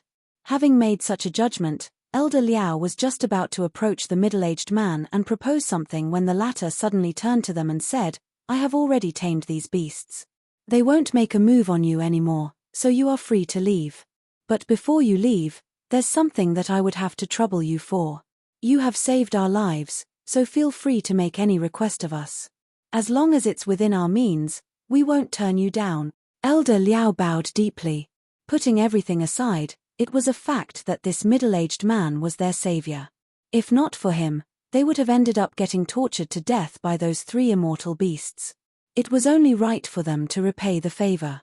I am a humble and low-profile person, so I don't wish to cause a huge fuss. Thus, I hope that you'll keep whatever has happened here a secret after you leave, Zhongxian said. He had used the god's sword intent earlier and tamed the 7-tailed swordfang tiger within a single move. Of course, he had made sure to conceal the aura of the god's sword intent, such that it was impossible to see through it easily. However, if rumors started spreading, it would not take long for the masses to draw the link. Once the Hall of Gods caught wind of the news, danger would swiftly strike him once more. He knew that he was not fully prepared to deal with the Hall of Gods just yet. Thus, he could only hope for those people not to spread the word around.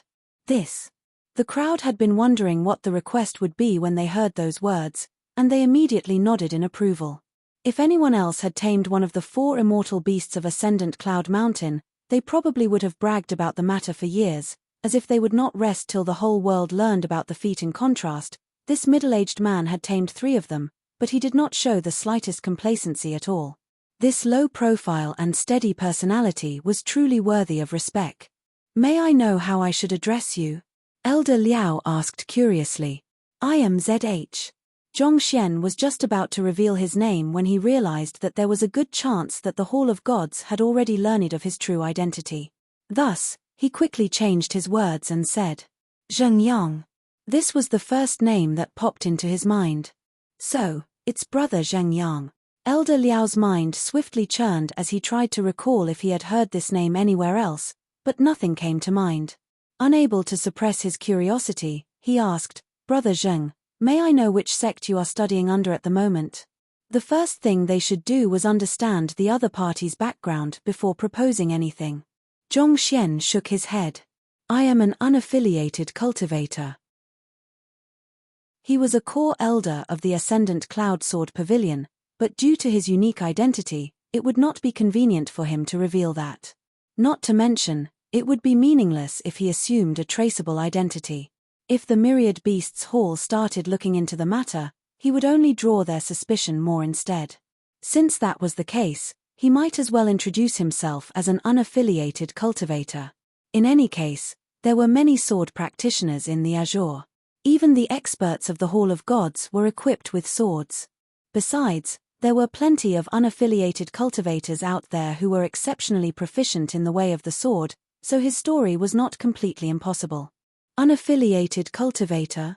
On the other hand, the eyes of Elder Liao and the others lit up upon hearing those words. If the middle-aged man had been from some other sect, it would have been inappropriate for them to try recruiting him. However, since he was an unaffiliated cultivator, there was no such issue. This was an opportunity to join the Myriad Beasts Hall and even become their hall master. They believed that the middle-aged man would not turn down such an invaluable opportunity. Indeed. Zhong Xian nodded. So, regarding the matter I requested earlier. Brother Zheng, you need not worry. Since you have asked us not to talk about it, there's no way we'll expose the matter. It's just that. Elder Liao paused a little at this point. Just what?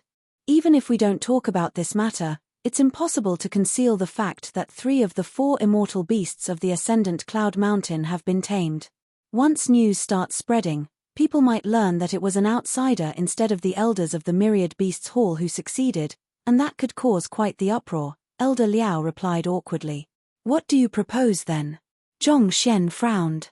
What the other party said made sense. The Myriad Beasts Hall was the #1 beast tamer sect in the world.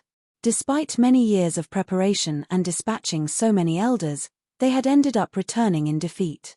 Instead, an outsider was the one who had tamed the immortal beasts. How were they to explain this matter to their sect? Brother Zheng, would you be interested in following us to the Myriad Beasts Hall for a while? We'll introduce you as one of our elders and show the 3 immortal beasts before everyone else. I know that it sounds a little counterintuitive, but this is the best way to avoid an uproar, Elder Liao explained. Chapter 2013 The Dongshu Gods Rex T. This. Zhong Xian didn't expect to hear such a request. He hesitated for a brief moment before replying, to be honest with you, I'm intending to head north. There's something which I am rushing in time for. Brother Zheng, it'll only take a little while. It won't delay you by too long. Besides, the Myriad Beasts Hall is also located north of here. It won't be too much of a detour, Elder Liao said. If I were to follow you back to the Myriad Beasts Hall in the capacity of an honorary elder, could I be so impudent as to request access to your elder's library? To be honest, I'm deeply interested in browsing through your sect's book collection in order to clarify some doubts in my cultivation, Zhong Xian asked. As one of the 6 sects, the Myriad Beasts Hall should have a sizable collection of cultivation technique manuals as well. If he could just pay a visit to their library, he might be able to gather more high immortal realm cultivation technique manuals, thus taking another step further to the completion of the Heaven's Path divine art. The aim of his journey was to reach high immortal realm anyway, and if this short detour would help him achieve his aim, it would be a good opportunity to go along with them. Besides, he would have to acquire a few tamed beast sacks too. It would be as if he was begging to be noticed if the 3 immortal beasts were to follow him like that. Of course, as an honorary elder of our Myriad Beasts Hall, you are entitled to the same privileges as any other one of our elders. We'll provide you with free tamed beast sacks too so that you can bring the 3 immortal beasts around with you conveniently. Not only so, on the grounds that you have successfully tamed 3 of the 4 immortal beasts, there is a good chance that you could be nominated to become our next hall master. Elder Liao said with a light chuckle. I'd really appreciate the free tamed beast sacks, but as for the position of the hall master, I'm afraid that I'll have to refuse, Zhongxian replied. He had no plans on settling down in the Azure. His main goal here was to find Luo Ruoxin, so anything aside from that was unnecessary. The reason why he had wanted to become the sect leader of the Ascendant Cloud Sword Pavilion previously was in hopes that he would be able to tap into its influence, but that had proven to be an extremely risky move. It had brought the attention of the Hall of Gods upon him. The more high profile he was, the more conspicuous of a target he would be to the Hall of Gods.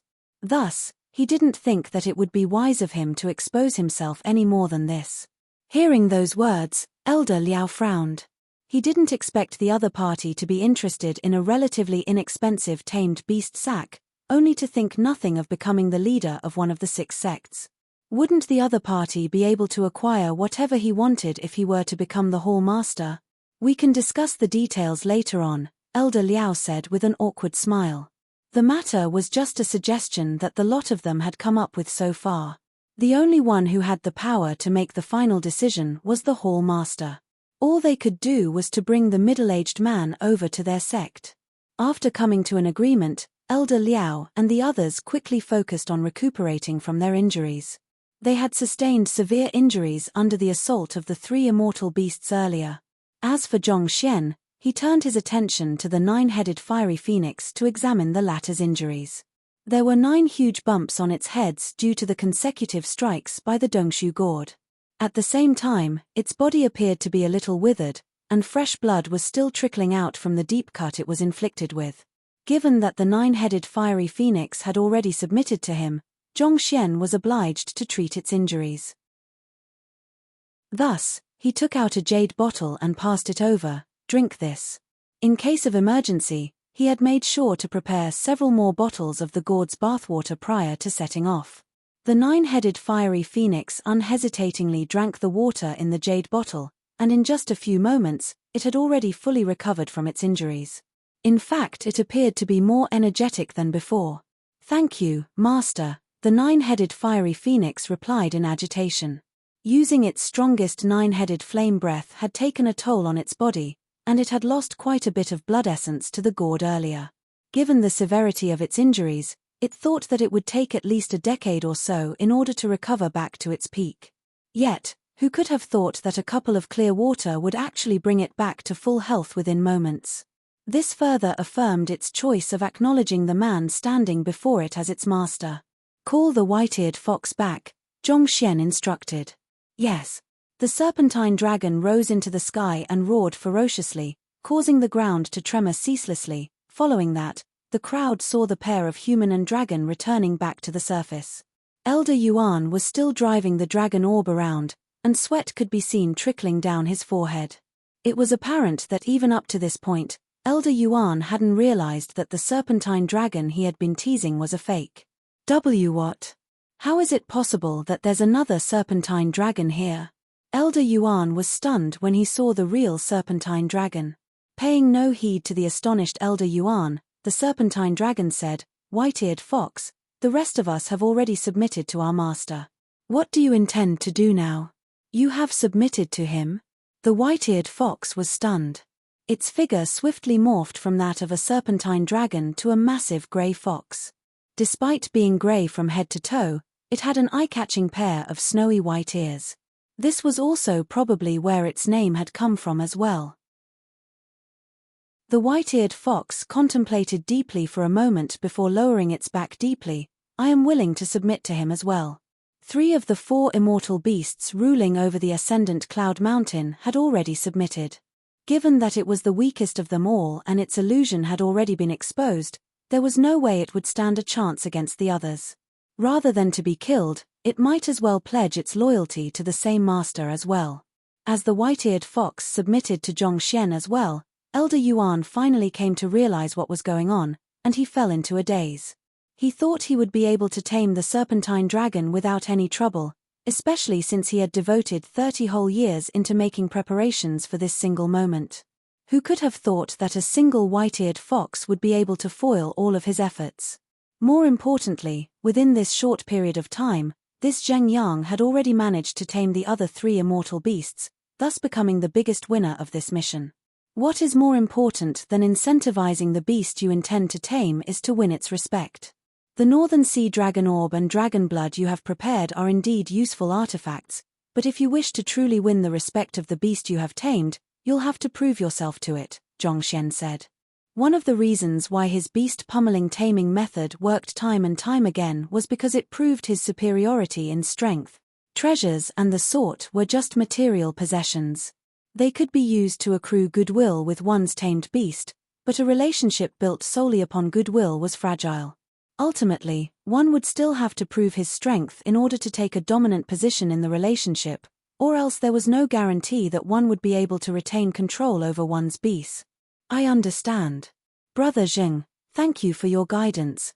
Elder Yuan was one of the top geniuses of the Myriad Beasts Hall, or else he wouldn't have become one of the candidates to become the Hall Master despite his young age. Zhongxian's words had really opened his eyes to a very simple fact. The Myriad Beasts Hall couldn't compete with the Ascendant Cloud Sword Pavilion in the field of swordsmanship, it was beneath the Starchaser Palace in the field of soul arts, its finances couldn't match the 7-star pavilion, and its movement arts were elementary compared to the evanescent Immortal sect. All it had was its beast taming. For this reason, its disciples took pride in being able to tame beasts stronger than them. Such a mindset was ingrained so deeply in their mindset that none of them questioned it. However, now that he looked back on it, it was utterly wrong. The very foundation of a beast tamer was not his tamed beast but his cultivation. A tamed beast was only an auxiliary mean to enhance the fighting prowess of a beast tamer. Elder Yuan had devoted 30 years of his life making preparations to tame the serpentine dragon, and the resources he had spent on it was unimaginable too. If he had devoted his time and resources to his cultivation instead, he would have been much stronger than he was at the moment. Everything wouldn't have ended up in futility. Let's go.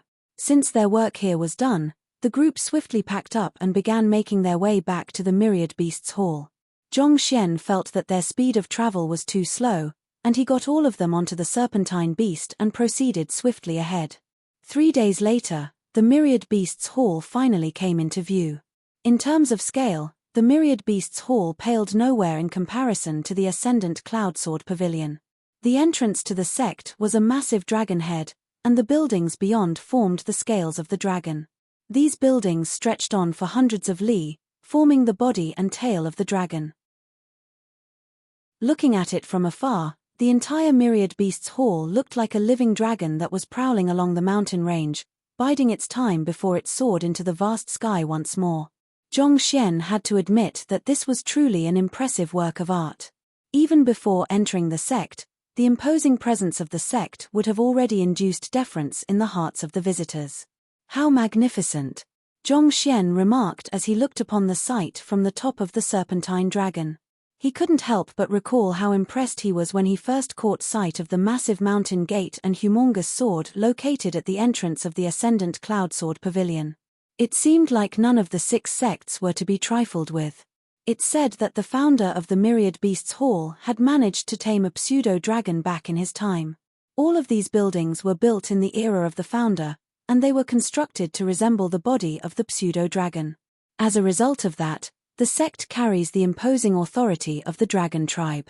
Any beasts who come near the Myriad Beasts Hall would feel innate deference and dare not to wreak havoc, Elder Liao explained solemnly. Zhongxian nodded in response. The dragon tribe was known as the sovereign of the beasts. Buildings that were built in imitation of their form would naturally gather dragon energy over time, inducing deference in the other beasts. Brother Zheng, you can rest here for the time being. I'll report the incident to the Hall Master first. Elder Liao led Zhongxian to a posh residence before clasping his fist and bidding farewell. Since he was already here, Zhongxian decided to take a brief respite too. After the crowd from the Myriad Beasts Hall left, he instructed the 4 immortal beasts to take a rest outside before entering the residence. He pondered for a brief moment before bringing the Dongshu gourd out from his dantian. How are you feeling? Ever since this fellow had absorbed the flames and blood essence of the 9-headed fiery phoenix, it had gone completely quiet. Over the past 3 days, there had been no movements from it at all. It seems like the blood essence from that bird is still lacking. I still need more energy. The Dongshu gourd sighed helplessly. You still need more energy? What's going on? Zhongxian asked with a frown. As you know, I am a legendary beast who once ruled. The Dongshu gourd began on its long-winded story once more. That's enough, Zhongxian interjected sharply. I know that you used to be very powerful. What I want to know is how did you end up getting sealed in your current body? Given how this fellow was able to devour high immortal tier swords and defeat the nine-headed fiery phoenix with ease, its prowess was really not to be underestimated. What that had left Zhongxian perplexed was why the Dongshu gourd would appear in the master-teacher continent in the first place. Given its prowess, it was apparent that it was a being that belonged to the azure or the firmament even. Also, how did it end up in such a state? I have no idea either. My memories are a little hazy. I was already in a Dongshu gourd when I woke up. My instincts tells me that I'll only recover my memories once I return back to my full strength, the Dongshu gourd said.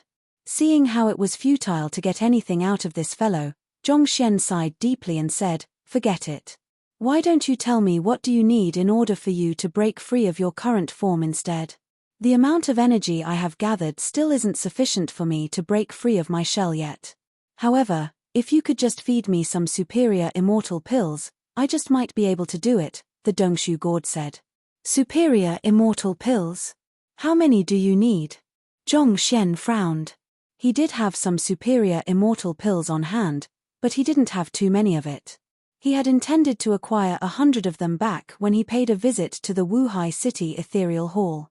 Unfortunately, the Ethereal Hall didn't have enough supply to meet his demand, so he could only make do with what they had on hand. That being said, the Ethereal Hall promised to gather the remaining amount, and they would hold another transaction a few days later. However, the assassination from the Hall of Gods happened right after that, and he was forced to leave the city in such a huge hurry that he hadn't managed to claim them yet. Of the superior immortal pills he had received, he had used quite a few of them himself, and he had given a couple of them to Bai Ruanqing and Dan Xiaotian for their cultivation too. As such, he only had 5 of them left in his possession. He was intending to use them for the breakthrough of his soul cultivation, but if the Dongshu gourd needed it, he had no qualms about giving them to it instead. With the token which Kongsha had given him, gathering sufficient cultivation resources was no longer an issue to him anymore. As long as there was an ethereal hall nearby, he would be able to acquire almost anything he needed. I need roughly 200 superior immortal pills, the Dongshu gourd said. 200 superior immortal pills? Zhongxian's eyebrows shot up. He seemed to have underestimated the Dongshu gourd's appetite yet again. Even a major city like Wuhai City could only bring out 20 superior immortal pills in a moment's time, but you are actually telling me you need 200 of them. Where do you expect me to find that many superior immortal pills for you? I'll only become more and more indebted to Kongsha at this rate. Zhongxian rubbed his glabella helplessly. Chapter 2014 Hall Master Qin. There was no denying the Dongshu gourd's strength. In any case, it would surely prove to be an invaluable fighting force if he could help it to break free of its seal. Since Kongsha had given him a token that allowed him to acquire as many cultivation resources as he required, it shouldn't matter how much he took from the ethereal hall. Superior immortal pills might be rare, but as long as he were to make the request, the ethereal hall would still gather the amount he demanded. It was just that it would be slightly more troublesome. However, it's probably impossible to use that token within the Myriad Beasts Hall. Zhongxian thought. He figured that it was likely that the Myriad Beasts Hall would have its own local ethereal hall as well, similar to the Ascendant Cloudsword Pavilion. The token which Kongsha had given him couldn't be used here. It seemed like he would have to drop by a larger city after leaving the Myriad Beasts Hall. There are simply too many things that I need to do. I'll have to move on quickly after I browse through the books here. Zhongxian sighed deeply. While Zhongxian was still questioning the Dongshu gourd, Elder Liao and the others had already arrived at the Myriad Beasts Hall's Elder Council. Hall Master Qin, standing right in front of them, was a middle-aged man who appeared to be in his early 40s. Despite his seemingly young appearance, he emanated an aura of atrophy, reminiscent of one who had lived for a very long time. The beast core of the eternal youth beast allows me to retain my youthful appearance, but my body is more honest than how I look. Given the severe injuries I have accumulated over the years, I'd only have another 5 more years to go before I succumb. Hall Master Qin sighed deeply. Turning to Elder Liao and the others, he asked, "How did it go? Are the results out yet? Who is the victor? Is it Yuan Ju or Liu Ran who succeeded?" Yuan Ju was the one who had the Northern Sea Dragon Orb but was played like a fool by the white-eared fox, whereas Liu Ran was the elder who had been killed by the alliance of the 3 immortal beasts. If not for his lifespan coming to an end, he wouldn't be in such a rush to find a successor either, going to the extent of proposing such a dangerous trial. Hall Master Qin, neither of them succeeded. Elder Liao swiftly explained everything that had happened earlier. The unaffiliated cultivator known as Zheng Yang managed to tame the serpentine dragon, 9-headed fiery phoenix, and 7-tailed swordfang tiger within 2 short minutes. And despite that, his cultivation is only at heavenly true immortal realm. Hall Master Qin was bewildered by what he was hearing. "That's right," Elder Liao replied with a nod. "Elder Yuan and Elder Liu have made a move personally, and many of us have followed along to assist the 2 of them. But even so, we still ended up sustaining huge losses. If news were to spread, it would surely be a huge blow to the Myriad Beasts Hall's prestige. Thus, I invited Zheng Yang back to our sect. I was thinking that as long as we acknowledge him as one of our sect elders, not only would there be no harm to our reputation, it might even bring greater prestige to our sect." "I understand what you mean." With a nod of his head, Hall Master Qin rose to his feet and began pacing around the room. "Due to my lifespan coming to an end, the Myriad Beasts Hall has been in a weakened position compared to the rest of the 6 sects. The sect needs a young and powerful leader to lead it forward. If Zheng Yang is really as formidable as you put him out to be, I won't oppose to him becoming my successor. Not too long ago, the Ascendant Cloud Sword Pavilion has announced that Han Zhenqiu has stepped down as the sect leader, passing down his seat to a young man known as Zhong Xian. As long as there's a suitable candidate, I don't mind giving up my position either. However, I would like to test him first." "Hall Master Qin, are you worrying that he might be from the Hall of Gods?" Elder Liao asked. The Hall of Gods has always taken on a lofty position on the Forsaken Continent, choosing to steer clear of conflicts and political struggles as long as it didn't touch on their bottom line. But for some reason, it has been showing ambitions of wanting to annex the 6 sects in recent years. "I think that it's better for us to be cautious," Hall Master Qin replied. "I understand, Hall Master Qin. How do you intend to test him?" Elder Liao asked. "Bring him to the atrium of Myriad Beasts to meet the old ancestor. The old ancestor is particularly sensitive toward those from the Hall of Gods, so it should be able to see through him right away." Hall Master Qin nodded. "Understood. I'll have it done, Hall Master Qin," Elder Liao replied. The old ancestor that Hall Master Qin spoke of was a blue infernal beast, and it was the tamed beast of the 17th Hall Master. It was nowhere close to being the strongest beast in the history of the Myriad Beasts Hall, but it was known to possess spirituality unrivaled by any. Those from the Hall of Gods usually emanated a unique aura that the blue infernal beast was able to discern them by. As long as he isn't from the Hall of Gods, his capability in beast taming is enough for him to become the next Hall Master. Once he manages to reach heavenly high immortal realm, he might be able to tame even stronger beasts. By then, our Myriad Beasts Hall wouldn't have to worry about being overshadowed by the Ascendant Cloud Sword Pavilion. The next time I meet Han Zhenqiu once more, I would be able to tell him proudly that our Myriad Beasts Hall is filled with capable talents as well.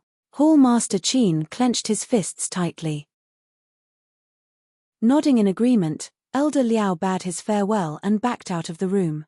2 hours later, he returned with a conflicted expression on his face. "How is it?" Hall Master Qin asked. "I have heeded your instructions and brought Zheng Yang over to the atrium of Myriad Beasts."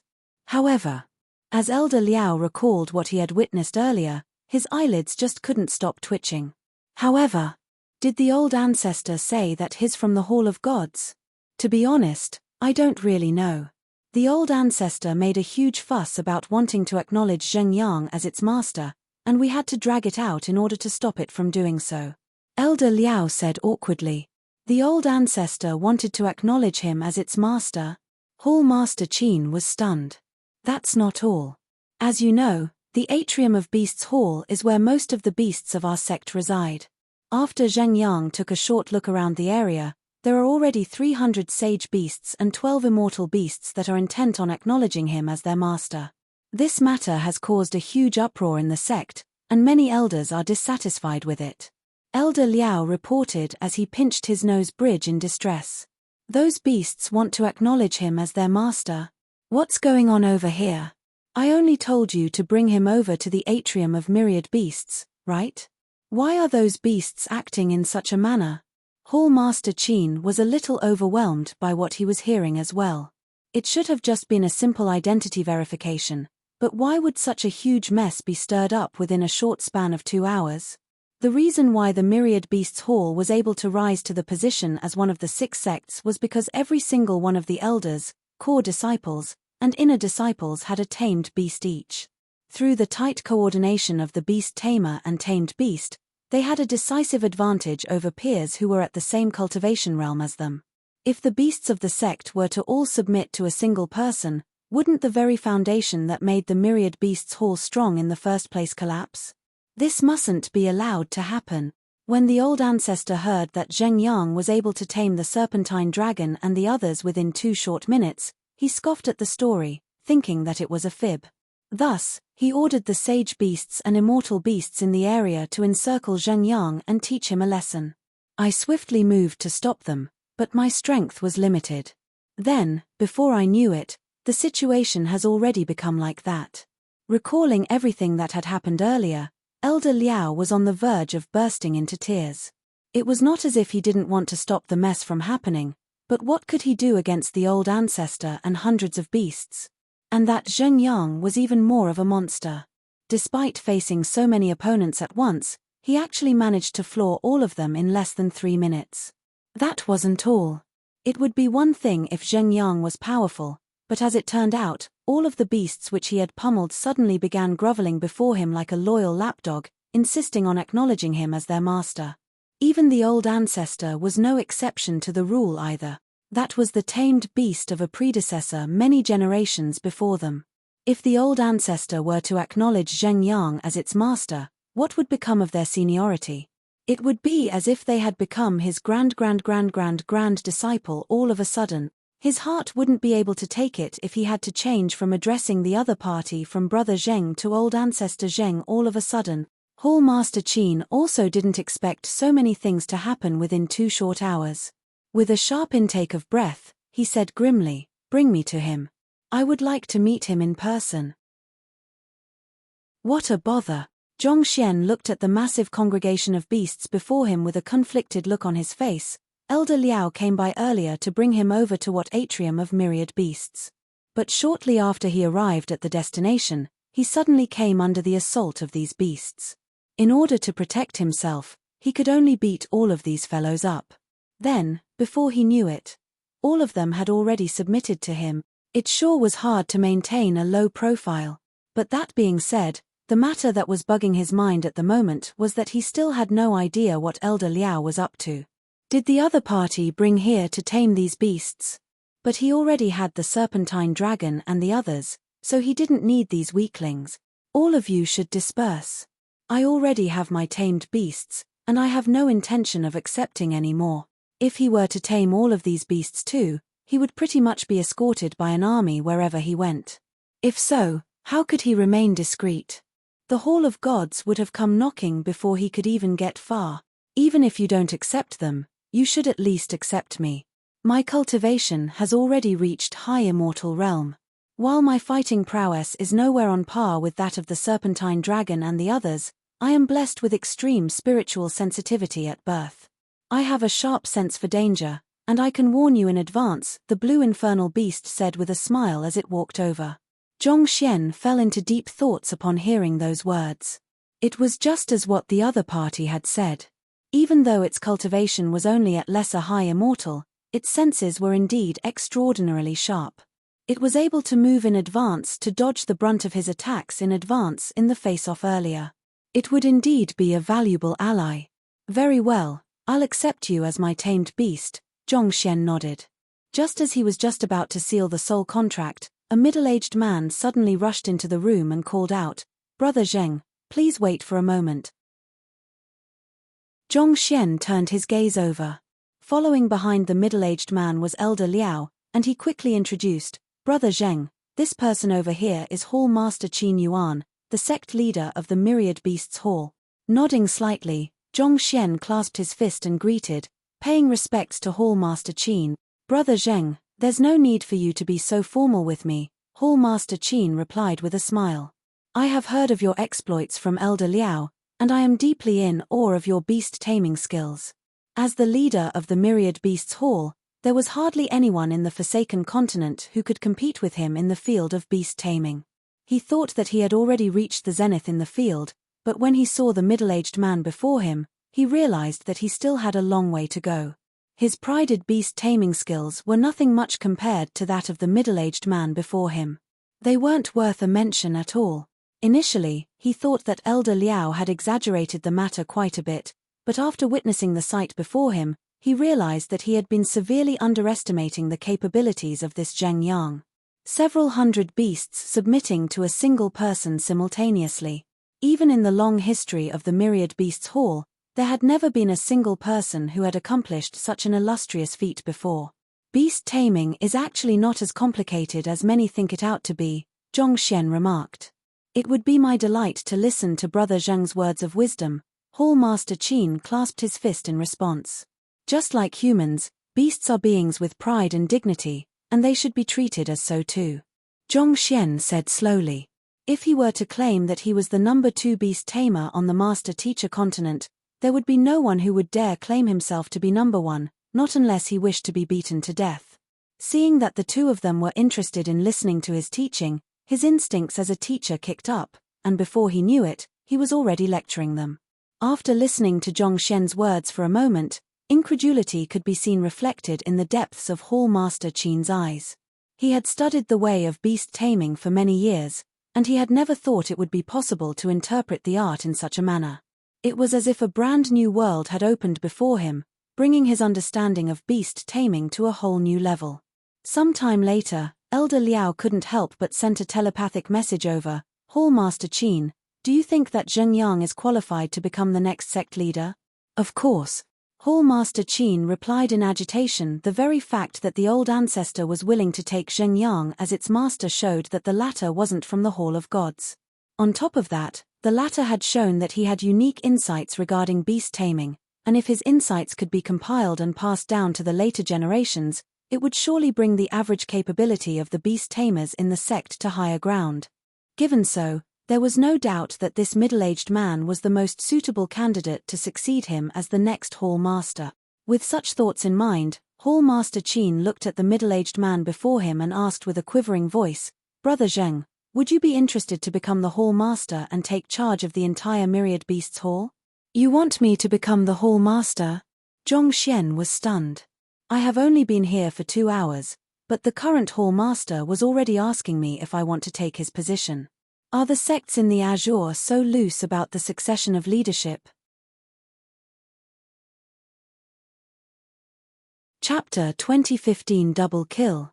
Back at the Ascendant Cloud Sword Pavilion, he had to slowly rise through the ranks, starting from pummeling the inner disciples before moving on to the core disciples, then the elders, and finally the sect leader. Despite moving along the conventional path with his swordsmanship, he was only given the position of a potential successor instead of the sect leader position.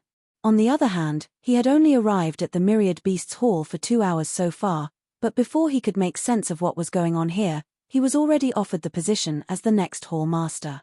Was this some kind of new prank that cultivators played on one another in the Forsaken Continent? This was one of the 6 sects they were talking about here. They were selecting a sect leader over here, not cabbages for dinner.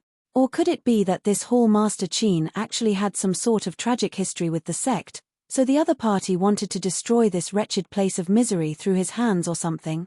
Otherwise, he could only conclude that this bunch of people were fools who could trust even an outsider to lead them. If not for the fact that he had seen how majestic the entire place was, he would have really thought that he might have stepped into the headquarters of a multi-level marketing company. Indeed, Hall Master Qin nodded earnestly as he looked at Zhongxian with intense eyes. After meeting Xingyang in person, he was certain that there was no one more suited to become the Hall Master than him. An organization as large as the Myriad Beasts Hall was bound to already have all of its administrative processes down, so there was no need for the leader to be too involved in the day-to-day administration of the sect. There were elders who were specially assigned to handle those matters. When it came to major issues, there was the Elder Council whose primary purpose was to confer over strategic decisions. To put it bluntly, the position of the sect leader was similar to that of a living mascot. They served to unite the sect members together as one and instill fear and deterrence in the enemies. Of course, it would be a huge blessing if a capable man were to become the sect leader, but otherwise, the sect would be able to function properly even without if the sect leader wasn't present. Given so, someone who possessed superior beast taming skills like Xingyang would be the ideal candidate. If he could pass down his knowledge, the overall fighting prowess of the sect could be brought to greater heights. On the other hand, seeing the earnest look on sect leader Qin's face, Zhongxian realized that he wasn't being pranked over here. There was no value in pranking him either. He didn't rush into giving an answer, choosing to ponder carefully over the matter for a while before finally giving a response. There are pressing matters which I have to attend to. I'll have to head to the Sea of Exiled Stars very soon, so I fear that I won't be able to remain here for too long. Furthermore, I'm completely ignorant about the management of a sect.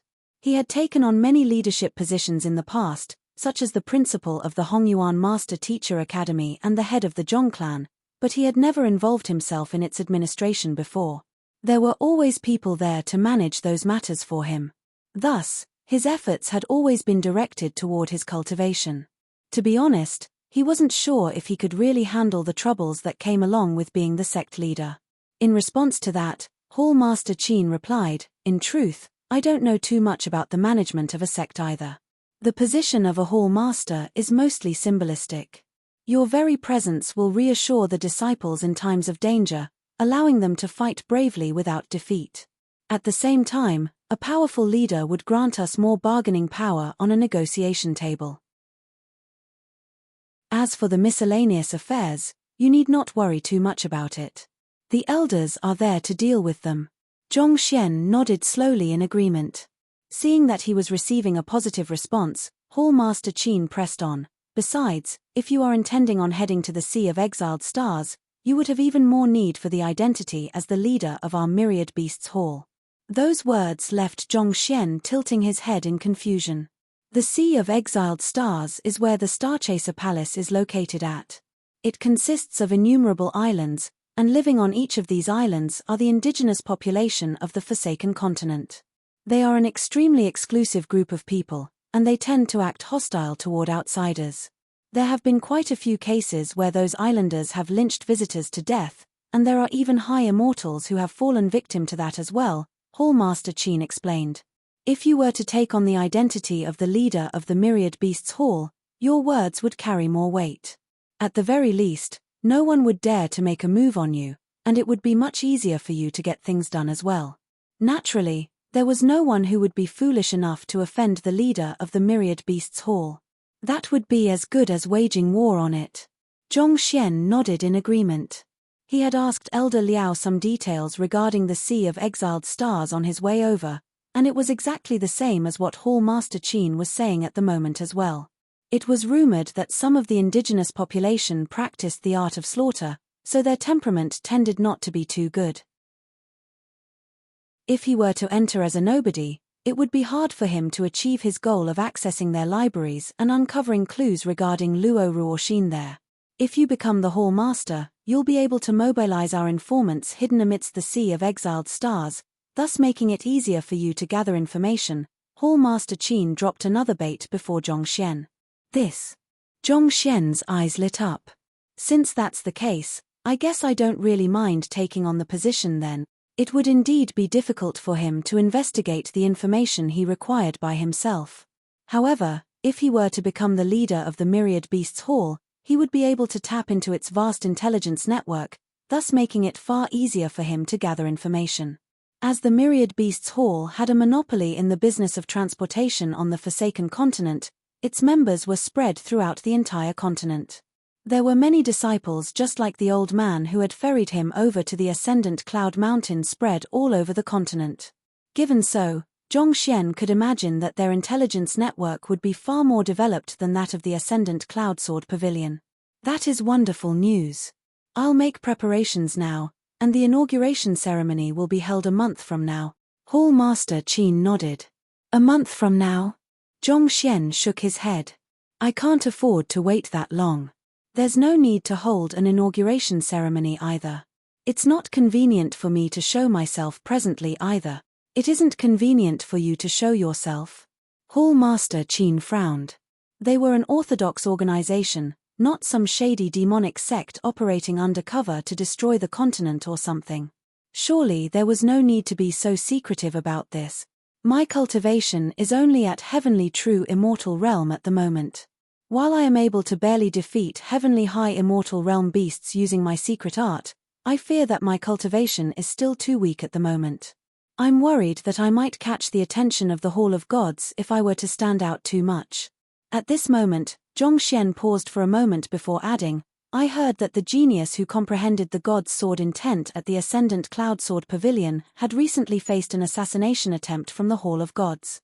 It was better for him to be careful, especially since he didn't have a golden page with him at the moment. If the Hall of Gods were to dispatch numerous heavenly high immortal experts after him, he would be in a very dangerous position. The Hall of Gods.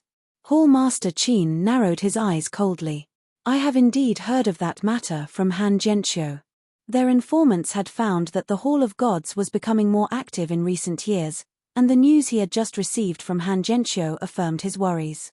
This was also the reason why he was worried that Zheng Yang might be a spy from the Hall of Gods. He had crossed blows with Han Zhenqiu for many years now, and he had a good grasp of the latter's temperament. He thought that it was weird for the latter to step down all of a sudden and nominate a young man as his successor. It was only after inquiring about the matter did he learn from Han Zhenqiu that the Hall of Gods had attempted to assassinate the disciple who had comprehended the god's sword intent. The latter had only passed down the position of the sect leader to that disciple in hopes of protecting him. To be honest, he hadn't expected the lofty Hall of Gods to lower their pride just to nip a potential threat in the bud. If an exceptionally talented individual were to emerge from the Myriad Beasts Hall, would the same situation occur as well? Hall Master Qin pondered deeply over these issues before finally giving his response. I think that your worries make perfect sense. Since that's the case, I'll put aside the inauguration ceremony for the time being and simply make an official announcement to declare that I will be passing the position of the Hall Master down to you. I'll introduce you as an ascetic core elder of our sect who has devoted all of his time to cultivation. Due to that, your cultivation has reached heavenly high immortal realm, and you wield capabilities beyond that of other core elders in our sect. That would help to justify how you were able to tame the 4 immortal beasts easily. Thank you for your consideration, Hall Master Qin. Zhongxian heaved a sigh of relief. If his cultivation was at heavenly high immortal, it would make much more sense for him to be able to tame the 4 immortal beasts. At the very least, the matter wouldn't be so astonishing as to catch the attention of the Hall of Gods. Yuan, it's no problem, Hall Master Qin nodded in response. With a flick of his wrist, he took out his sect leader token and floated it before him. Hear me, members of the Myriad Beasts Hall. I hereby officially declare that I'll be stepping down as the Hall Master, and the one who will succeed me is Elder Zheng Yang. Just earlier in the day, he has successfully tamed the 4 immortal beasts of Ascendant Cloud Mountain, and his prowess as a beast tamer is indubitably unparalleled. We are going to have a new Hall Master too? Why have I never heard of this Elder Zheng Yang before? You buffoon, are you even listening to what Hall Master Qin was saying? Didn't he say earlier that Elder Zheng Yang is an ascetic? Putting aside the elders, how many of the ascetics amongst the disciples do you even know? Well, I guess you're right. The abrupt announcement from Hall Master Qin caused all disciples and elders to halt whatever they were doing on hand and listen attentively. There was no one amongst them who wasn't curious about the mysterious Elder Zheng Yang who had just been chosen to become their next Hall Master.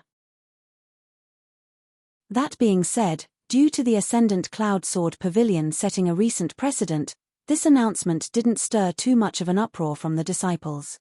Ascetics were cultivators who had foregone all social interaction to devote themselves entirely to the refinement of their craft. There were plenty of ascetics in every sect, and given how this group of people usually conducted themselves, it was inevitable that they would be little known by their peers. The Hall Master is passing down his position just like that. Elder Yuan and the others knew that there was a chance that Hall Master Qin would pass down his position to Zheng Yang, but they didn't expect it to happen so quickly. It had only been 2 hours since Zheng Yang had arrived in their Myriad Beasts Hall, but the most powerful position in the sect was already passed on to him. Why did the sect just have to be so damned efficient on a matter as important as this? Look, isn't that the serpentine dragon? It must be the one from the Ascendant Cloud Mountain. Look, the 9-headed fiery phoenix and 7-tailed swordfang tiger are there as well. They have indeed been tamed. The new Hall Master Zhengyang Shaw is an amazing beast tamer.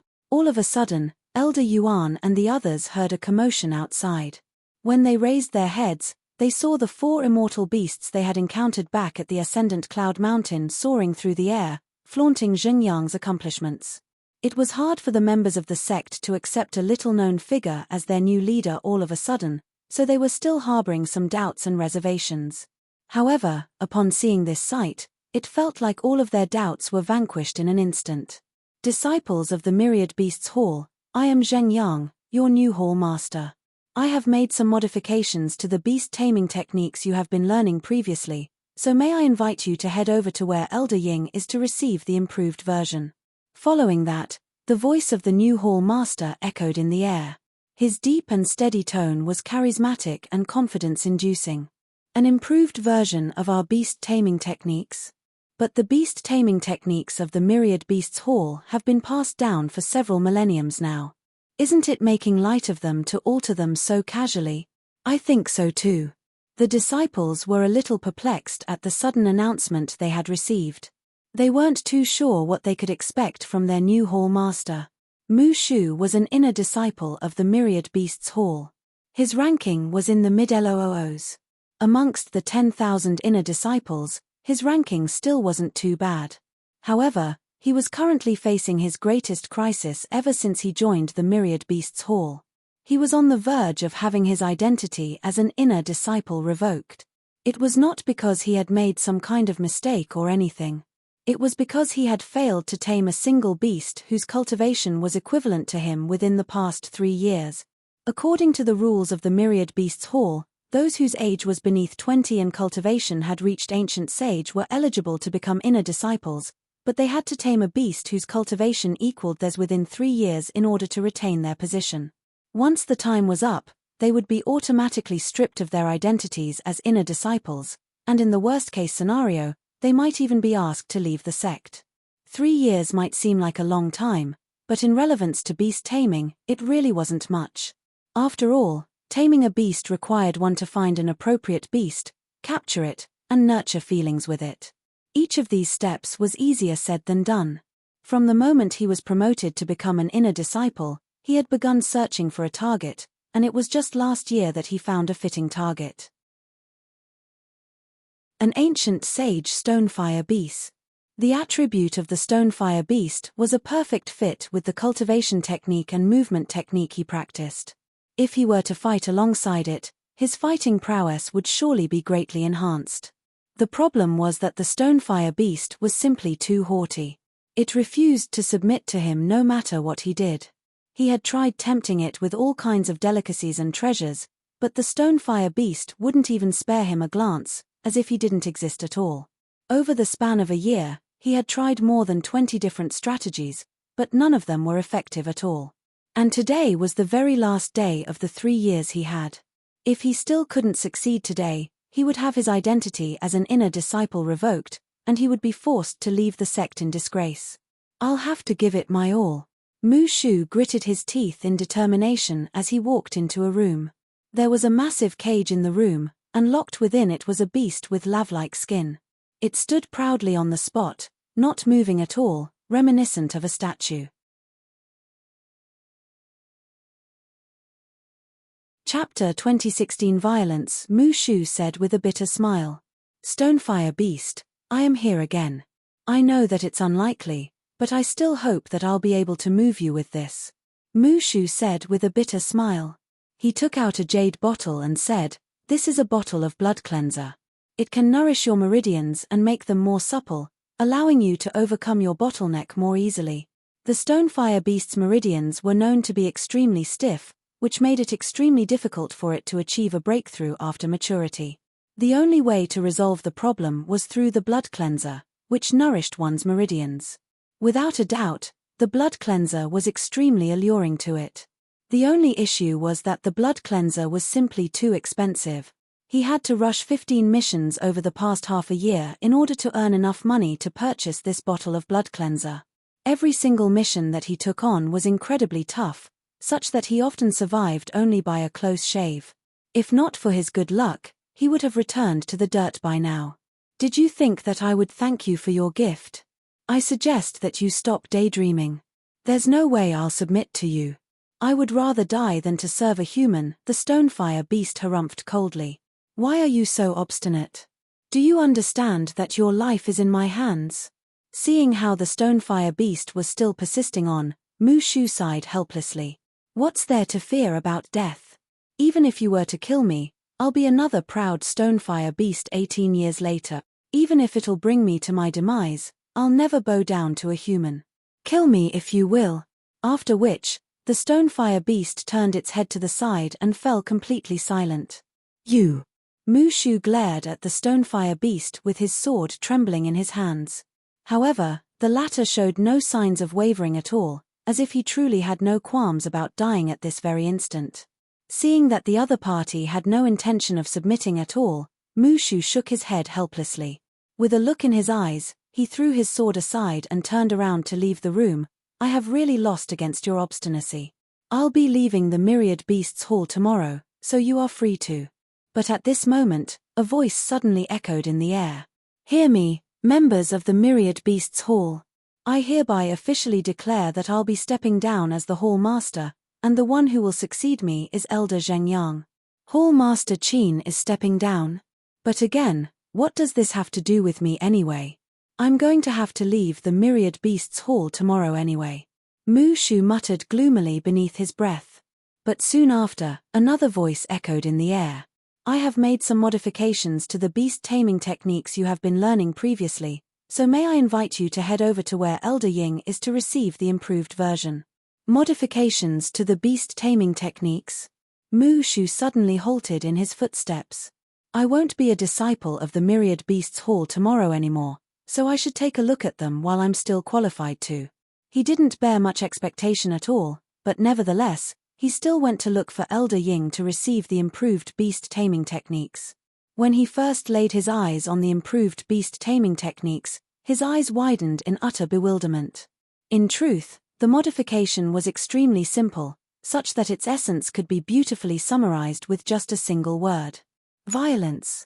Basically, what it was saying was that when all other means failed, one could try to beat the beast till a near-death state.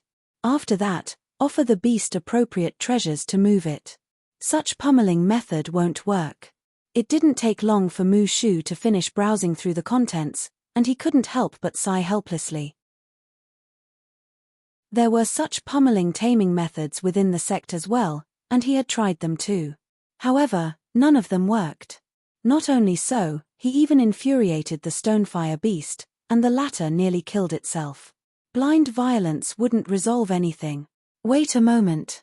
The Hall Master's new beast taming technique must be used together with this pill. Elder Ying, who was in charge of distributing the manuals, passed a jade bottle over as well. It must be used together with this pill. Mu Shu uncorked the lid of the jade bottle and took a look at its contents. However, he only plunged deeper into confusion. It was only an ordinary recovery medicine. It wouldn't even be too effective on a Saint Nine Dan beast, let alone an ancient sage beast. The ancient sage beast would simply view it as an insult. Just give it a try, Elder Ying advised. Mu Shu pondered for a moment before nodding slightly. He was going to be evicted from the sect tomorrow anyway, so he could only clutch onto any opportunities available to him. Gritting his teeth, he thought, this will be the last time.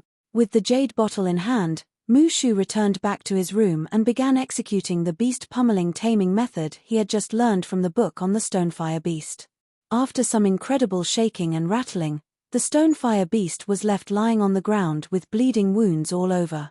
It looked as if it was going to die at any moment. You have humiliated me. If you were to keep me alive, I swear I'll return everything to you tenfold. The Stonefire beast bellowed with a savage look on its face. This was simply too much. Just a bit more. Mushu muttered beneath his breath as he forcefully fed the pill into the Stonefire beast's mouth. Since he had already come to this point, he couldn't care less anymore. He could only pray that it would somehow work out. You bastard, what did you just feed me? I'll slaughter you. The Stonefire beast cursed furiously. But just as Mushu thought that it was all over, a shudder suddenly ran through the Stonefire beast's body, and in the next moment, it suddenly looked at him with a bizarre look on its face. Master, I am your beloved little fire. Please don't go. I'll become your good tamed beast. Ah! Mushu was stunned. This transformation. What in the world happened? Nevertheless, Mushu quickly sealed the soul contract, and before long, he had already forged a telepathic connection together with the Stonefire beast. Through this telepathic connection, he could even induce the death of the Stonefire beast with just a single thought. But even after carrying all of this out, he was still a little dazed on the inside. He had been trying to tame the Stonefire beast for more than a year now, but it had never worked out. However, as soon as he carried the instructions provided by the new Hall Master, he succeeded in just 10 short minutes. What were the principles behind this beast taming technique? But regardless of what the principles were, the fact that it worked was more than enough to testify that it was truly effective. It seems like our new Hall Master is really a man of great capabilities, Mushu thought. He couldn't help but recall the bitterness that had been weighing him down for a year now. Putong. He fell to his knees. Before he knew it, tears were already flowing down his cheeks. In this moment, he swore that he would serve the new Hall Master with his heart from this day onward, and he would never question the latter's commands. The same sight could be seen all around the sect. There were those who thought that the new Hall Master was just another skilled beast tamer, and that his inauguration wouldn't bring about any difference to the sect. However, such thoughts were swiftly overthrown. As the miraculous effects of the beast pummeling taming method started to show, the sect members began to understand why Hall Master Qin had chosen to give up his position to this Hall Master Zheng so suddenly. Under the leadership of such a capable individual, there was no need to worry that the Myriad Beasts Hall wouldn't grow stronger. I was still feeling a little indignant at the outcome, but now, I know that I'm still far too lacking as compared to him. It's the blessing of the Myriad Beasts Hall to have him as the Hall Master. Elder Yuan thought in agitation. Had the middle-aged man not appeared out of nowhere, the chances were that he would have been the next Hall Master. As such, he couldn't help but feel a little resentful of the other party for snatching what that should have been his. But as he witnessed the happenings around the sect, such a feeling had vanished without a trace. The very foundation of the Myriad Beasts Hall was its superior proficiency in beast taming, so the most stable and effective way for the organization to grow was to further its mastery in beast taming. This was also why the generations of Hall Masters were chosen their proficiency in beast taming. Elder Yuan knew that there was no way he would be able to do what Shenyang had done. In a sense, it was a blessing in disguise that things turned out the way they did. Ha ha ha, let's see how Han Zhenqiu dares to brag before me in the future. Our Myriad Beasts Hall has its own genius as well, Elder Qin Yuan exclaimed excitedly. It was just a few days ago that Han Zhenqiu announced that there was a genius in their ranks that had comprehended the god's sword intent, and to be honest, he was extremely envious when he heard that. However, the Myriad Beasts Hall had finally found a genius of equal caliber as well. With this, Han Zhenqiu would have no more bragging rights than he did. After our Hall Master is done dealing with whatever matter he has at the Sea of Exiled Stars, I'll arrange for a meeting between him and the new sect leader of the Ascendant Cloudsword Pavilion. That sect leader is indeed formidable to be able to defeat a heavenly high immortal as a true immortal himself, but I don't believe that he would be able to stand against the encirclement of 4 heavenly high immortal beasts simultaneously. Elder Qin Yuan laughed heartily. Ever since that day, Han Zhenqiu had been bragging about that genius day in and day out, almost as if a grandfather showing off his grandson. But no matter how powerful that genius was, there was no way he could withstand the combined assault from the Serpentine Dragon and the others. Not to mention, Hall Master Zheng Yang was plenty powerful himself too, wielding strength matching that of a high immortal despite only being at heavenly high immortal realm. To be honest, he did suspect that Zheng Yang and Zhong Xian might have been the same person for a moment, but considering the differences in their age, appearances, and names, there was no doubt that they were 2 separate people. The Forsaken Continent was vast and boundless, so it wasn't impossible to find 2 extremely talented geniuses one after another. Just wait and see, Han Zhenqiu. Let's see if your Zhong Xian is more formidable or our Zheng Yang is stronger. On the second day after arriving at the Myriad Beasts Hall, Zhong Xian visited Elder Qin Yuan with a slightly exhausted look on his face.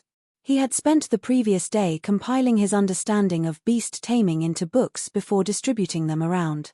At the same time, he also managed to browse through all of the books in the Elder's library as well. Just as he had guessed, there weren't enough high immortal realm cultivation technique manuals here for him to compile the Heaven's Path divine art, but it did grant him with a deeper understanding of the high immortal realm. Hall Master Zheng, are you planning on leaving now? Elder Qin asked. Yuan. I have urgent affairs to attend to, so I'm afraid that I can't delay my schedule any longer, Zhong Xian replied with a nod. I understand. Allow me to accompany you on your journey then, Elder Qin said. There's no need for that. With the Serpentine Dragon and the others with it, I believe that no one would dare to make a move on me. Zhong Xian patted the tamed beast sack hanging on his waist and smiled. After becoming the Hall Master, he was given his own unique tamed beast sack. His tamed beast sack was extraordinarily large in size, allowing him to store all 4 immortal beasts in without it getting too squeezy. Elder Qin pondered over Zhong Xian's words for a moment before nodding in agreement. The other party was right. With the protection of the 4 immortal beasts, there should be no one who would dare to make a move on him. Not to mention, his identity had been kept a secret, and the other elders who knew about the matter had been strictly warned against speaking about it. Even if he were to leave right now, the others would only think that he was an ordinary heavenly true immortal. No one would have suspected that this middle-aged man would actually be the new Hall Master of their Myriad Beasts Hall. Hall Master Zheng, I'll dispatch a disciple and an immortal beast to escort you then. We can't allow you to drive the immortal beast on your own, Elder Qin said. It had become a known fact that the Serpentine Dragon had been tamed by the new Hall Master of the Myriad Beasts Hall. If he were to ride the Serpentine Dragon out at this moment, it would be as good as telling others that he was the new Hall Master. Thus, he could only use the ordinary aerial immortal beasts within the sect. All right then, Zhong Xian accepted the proposal. It didn't take long for the arrangements to be completed, and soon enough, Zhong Xian was already on his way northward. Elder Qin had prepared a lesser high immortal realm beast for him, and the disciple driving it was a heavenly true immortal realm cultivator. It was the best that they could do without being too eye-catching. They flew for 3 days straight. Hall Master Zheng, we're not too far away from Buyuan City at the moment. The 7-star pavilion of the 6 sects is situated there as well. It's already the largest city within the region. If you wish to acquire anything from the ethereal hall, it would be the best place for you to head to, the disciple driving the immortal beast said with a smile. Over the past 3 days, the 2 of them got familiar with one another, and the disciple also learned about Zhong Xian's identity as the Hall Master too. The 7-star pavilion? Zhong Xian muttered as he looked at the scenery ahead of him. A hint of a massive city could be seen on the horizon. Just by its width, it was already apparent that it was many times larger than Wuhai City. Let's head over to take a look, Zhong Xian instructed with a gleam in his eyes. The Dongshu gourd needed 200 superior immortal pills in order to break out of its seal. Perhaps, he might just be able to gather the required number here. Chapter 2017 A Failed Disguise. Han Zhenqiu had formally introduced the 6 sects to him before. The Seven-Star Pavilion was known for operating the largest business and market in the Forsaken Continent, selling all kinds of powerful artifacts and weapons. 200 superior immortal pills would be a massive wealth anywhere else, such that even a city of the scale of the Wuhai city didn't have it. However, if it was the Bun city, the heart of the operations of the Seven-Star Pavilion, it just might have such wealth. It didn't take long for the immortal beast to land before the massive square within the city. Hall Master Zheng, that's the Seven-Star Pavilion, the disciple introduced with a smile. He was extremely familiar with Bun city as he frequented this place. Turning his gaze over, Zhongxian saw a cluster of buildings towering before him. All in all, there were 7 of them, and they were positioned in a manner reminiscent of the Big Dipper formation. Together, they formed a massive formation that harmonized together with the stars in the sky. It seems like the Seven-Star Pavilion mustn't be underestimated either, even though it mainly deals with commerce. Zhongxian thought. There was bound to be something extraordinary about the Seven-Star Pavilion for it to become one of the 6 sects of the Forsaken Continent. In terms of its infrastructure, the Seven-Star Pavilion didn't appear to be as imposing as the Ascendant Cloud Sword Pavilion or the Myriad Beasts Hall. However, those who had some understanding of formations would know that it was no easy feat to align the cruxes of a formation together with the stars in the sky, and that was exactly what the Seven-Star Pavilion did. With the protection of this formation, it would be extremely difficult for anyone to harm the Seven-Star Pavilion. Hall Master Zheng, do you wish to enter the premises to take a look? The disciple asked. It's fine. May I know where the ethereal hall of the Bun city is at? Bring me over, Zhongxian said. There was no artifact or weapon that he needed to acquire, so he wasn't too interested in exploring the Seven-Star Pavilion. Besides, if he were to enter the premises and the other party were to insist on him becoming their sect leader, what was he supposed to do? Outstanding people simply stood out like fireflies in the night no matter where they went. Even if he tried to dim his glow, others would still be attracted to him like moths drawn to the flame.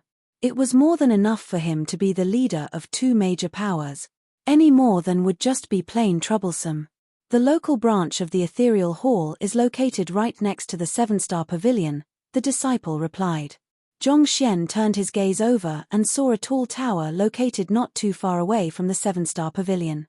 This tower wasn't as imposing or bustling as the Seven-Star Pavilion, but its presence was still extremely conspicuous as well. He quickly made his way over and entered the Ethereal Hall behind the crowd. How much does a true Immortal Realm ethereal token cost? Zhongxian asked. 2,700 star coins or ethereal coins, the receptionist replied. I'll take one, Zhongxian replied as he heaved a sigh of relief. As it turned out, the value of the ethereal coin here was roughly the same as that in Wuhai City. As such, 2,700 ethereal coins was still well within his spending power.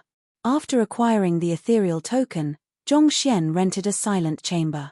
He instructed the disciple of the Myriad Beasts Hall to wait outside for him while he set up several isolation formations around the room before taking a seat.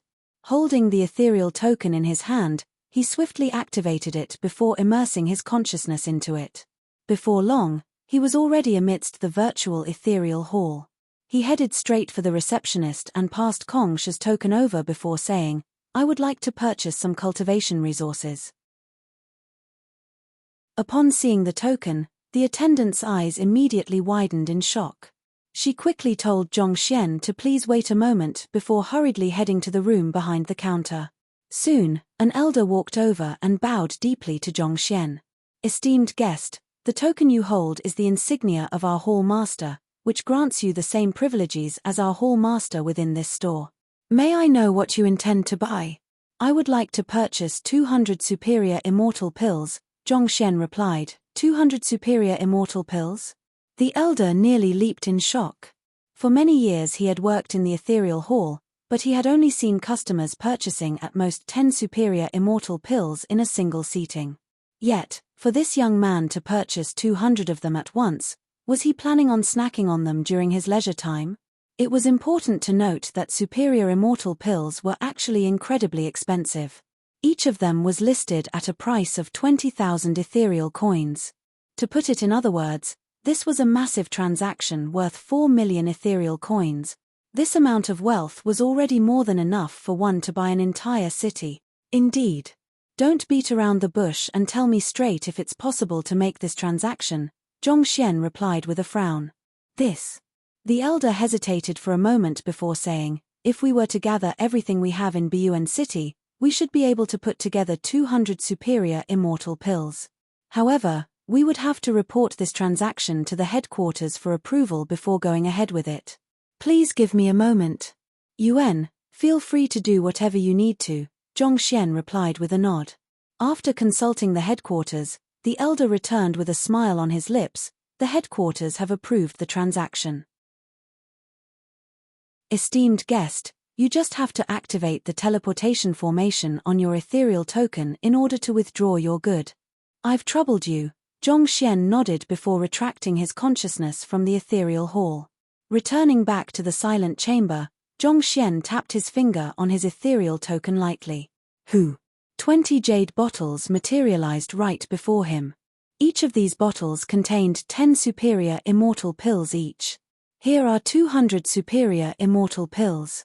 If you still aren't able to break free of your seal after swallowing them, well, just wait and see how I'll deal with you then. Zhongxian summoned the Dongshu gourd out from his dantian and harumphed. Rest assured, I am a legendary beast who has once ruled over the lands. I'm just temporarily trapped in this bizarre form. Once I gather sufficient energy, I would be able to break free of my seal and revert back to my almighty self. The Dongshu gourd boasted proudly. You can stop bragging now. Hurry up and get on with it. Zhongxian waved his hand dismissively. He couldn't be bothered to listen to the Dongshu gourd's boasting. The Dongshu gourd hopped over to the jade bottles, and with a sharp intake of breath, it swallowed all 200 superior immortal pills at once. Jeji. Despite swallowing everything at once, the Dongshu gourd didn't seem to be stuffed in the very least. Instead, its aura grew stronger and stronger. What the Dongshu gourd had swallowed previously were standard immortal pills, but these 200 pills over here were all superior immortal pills. The difference in the potency of the two pills was massive. Before long, the Dongshu gourd began trembling non-stop. Boom! An indomitable aura burst forth from the Dongshu gourd, causing spatial cracks to appear in the surroundings. It seemed like even the stable space in the Forsaken Continent was unable to withstand the overwhelming strength that the Dongshu gourd was emanating. Remarkable. Zhongxian's eyes lit up in excitement. It looked like the Dongshu gourd hadn't been lying to him. Just by this aura itself, the Dongshu gourd would definitely be able to defeat any high immortal easily. At the very least, the black-robed heavenly high immortal expert he had encountered back then would be no match for it at all. With this, he was assured that the 200 superior immortal pills hadn't gone to waste. It was fortunate that he had set up additional layers of barriers around this private chamber in advance, or else this commotion would have surely attracted many people over. As the Dongshu gourd gathered more and more energy, slight cracks began appearing on its top. The cracks slowly crept downward, and it looked as if the Dongshu gourd was ready to break free at any moment. Soon. Zhongxian watched the scene with bated breath. To be honest, he was filled with curiosity as to what the Dongshu gourd truly was. The latter had claimed that it was a legendary beast that ruled over the lands, but Zhongxian really could hardly imagine just what form it could possibly take. Catcher. The cracks slowly inched downward, all the way till it reached its first bump before abruptly coming to a halt. Somehow, it wouldn't move any lower than that anymore. At the same time, the aura the Dongshu gourd was emanating began dying off. What's wrong? Zhongxian asked in bewilderment. This. The Dongshu gourd chuckled in embarrassment. I think that I might have underestimated the energy I require. I still need a little more than this. Why don't you get another 200 superior immortal pills for me right now? I promise you that I'll really break free this time around. Another 200 superior immortal pills? Zhongxian nearly fainted on the spot. Zhongxian was just about to do the same as well when he suddenly narrowed his eyes in alarm. He could feel a chilling sensation engulfing his entire body. This was the scent of danger. Damn it! Run! Zhongxian shouted, but before he could finish his words, The body aerial immortal beast before him suddenly began bulging outward. Boom! It exploded into a mess of blooded flesh and bits of bones. The abrupt explosion of a lesser high immortal realm beast released a wave of energy so great that the disciple that was on its back was blasted into the air before crashing heavily onto the ground. There were many burn marks all over his body, and it was hard to gauge whether he was still breathing or not. Peng! On the other hand, Zhongxian drove his zhenqi and quickly formed a protective energy barrier around him to ward off the shockwave. Despite his swift reaction, he was still forced several steps back from the impact. And before he could even recover, he felt another chilling sensation headed right toward his back once more. Su su su. 6 surges of energy darted right toward him from his front, back, left, right, top, and bottom, threatening to crush him. Darn it! Zhongxian clenched his fists tightly as he whipped out the Tongzhang sword. He quickly executed a defensive swordplay, forming a spherical layer of sword qi around him. Peng peng peng! The 6 surges of energy struck the spherical layer of sword qi he had formed around him like a truck, causing his hand to numb under the sheer impact. The 6 simultaneous blows from 6 different directions nearly caused him to black out. Pu. After deflecting the 6th blow, a spurt of blood escaped from his lips. Even though he had managed to deflect the brunt of the attacks, the sheer might of the offense had still jolted his innards, causing him to sustain some internal injuries. To be able to fend against my attack despite being caught off guard. You are indeed a worthy opponent, a voice sounded. Zhongxian quickly drove his Heaven's Path zhenqi to recover from his injuries as he raised his head to look toward the origin of the voice. There were 3 figures standing before him, and they all had youthful appearances. Despite their seemingly young age, their cultivations were at heavenly high immortal realm, similar to the black-robed figure he had faced from the Hall of Gods previously. However, these 3 had a more domineering presence, such that it felt as if they could tear apart space with just a wave of their hands. This made Zhongxian's body stiffened a little as it dawned upon him the situation he was in. He quickly took a look around him and found that he had already been pulled into a folded space. Even the earlier explosion of the lesser high immortal realm beast had been confined within this folded space. Why did the 3 of you assault me? Zhongxian questioned with a wintry expression on his face. Why? You should know that better than anyone else, right? Zhongxian, the youth that stood at the forefront, remarked coldly. You are from the Hall of Gods? Zhongxian asked. He was confident in his disguise. Not even Hall Master Qin from the Myriad Beasts Hall had been able to see through it. Yet, the other party was able to point out his real identity right away without any hesitation. He really couldn't understand how did this happen. Just what about his disguise had given him away?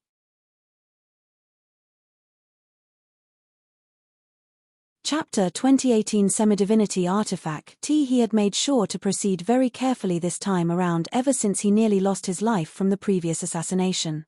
He used Luo Ruoxin's disguise amulet to alter his appearance, soul aura, voice, and even his bloodline.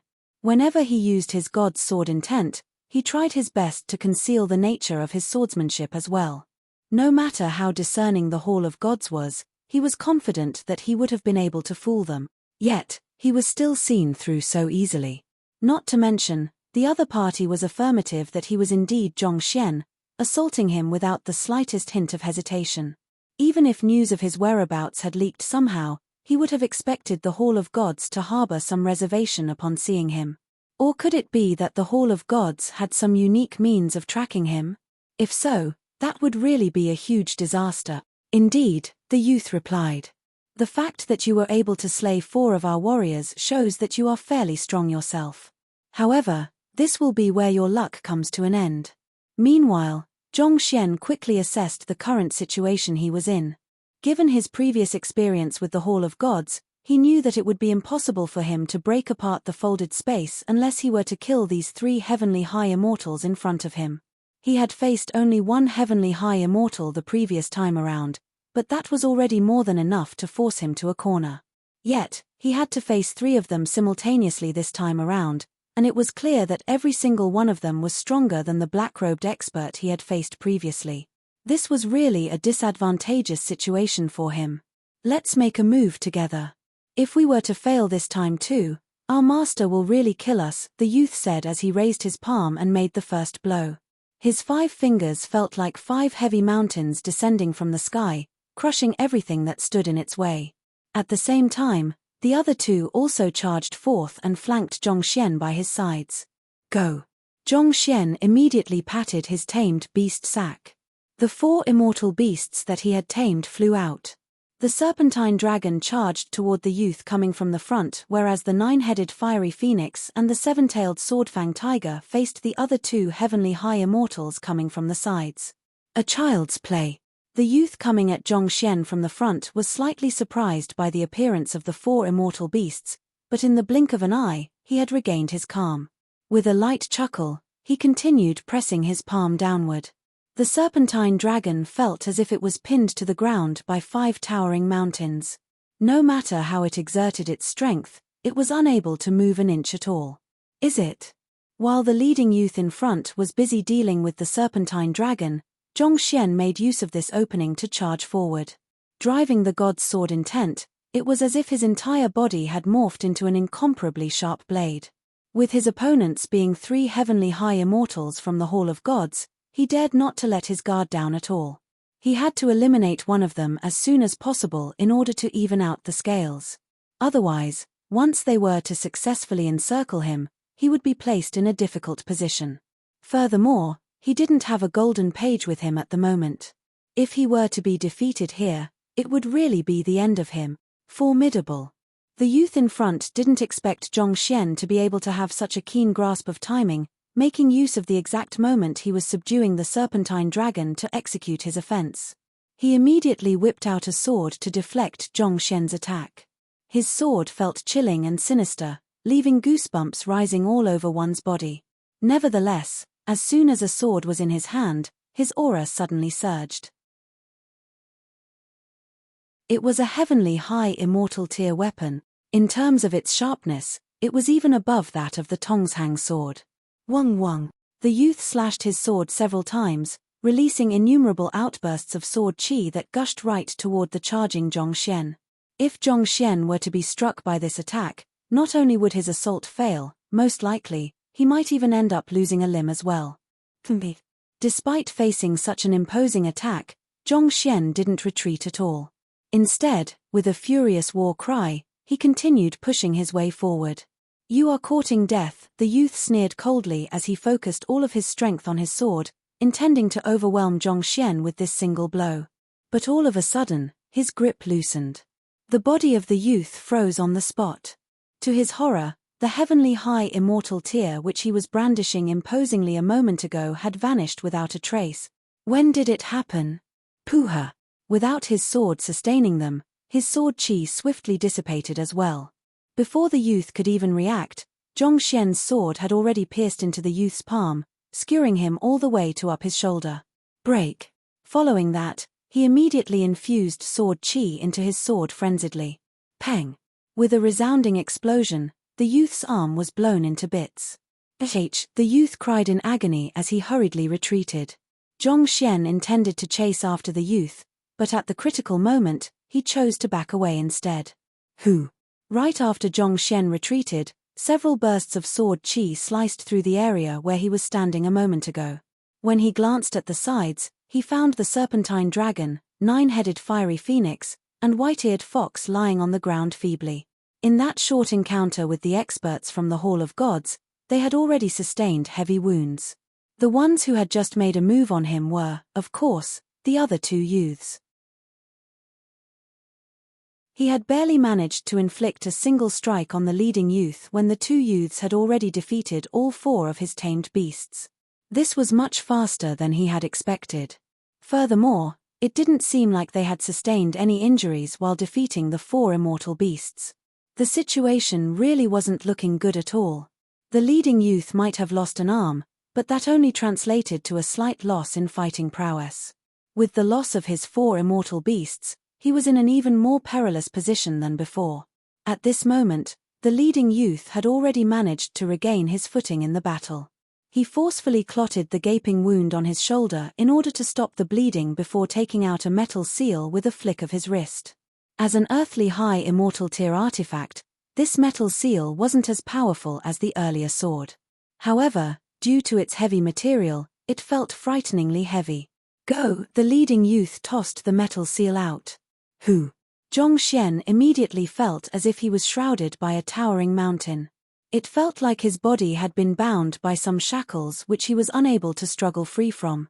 The Tongzhang sword was of higher tier than the metal seal, but the metal seal was simply too heavy.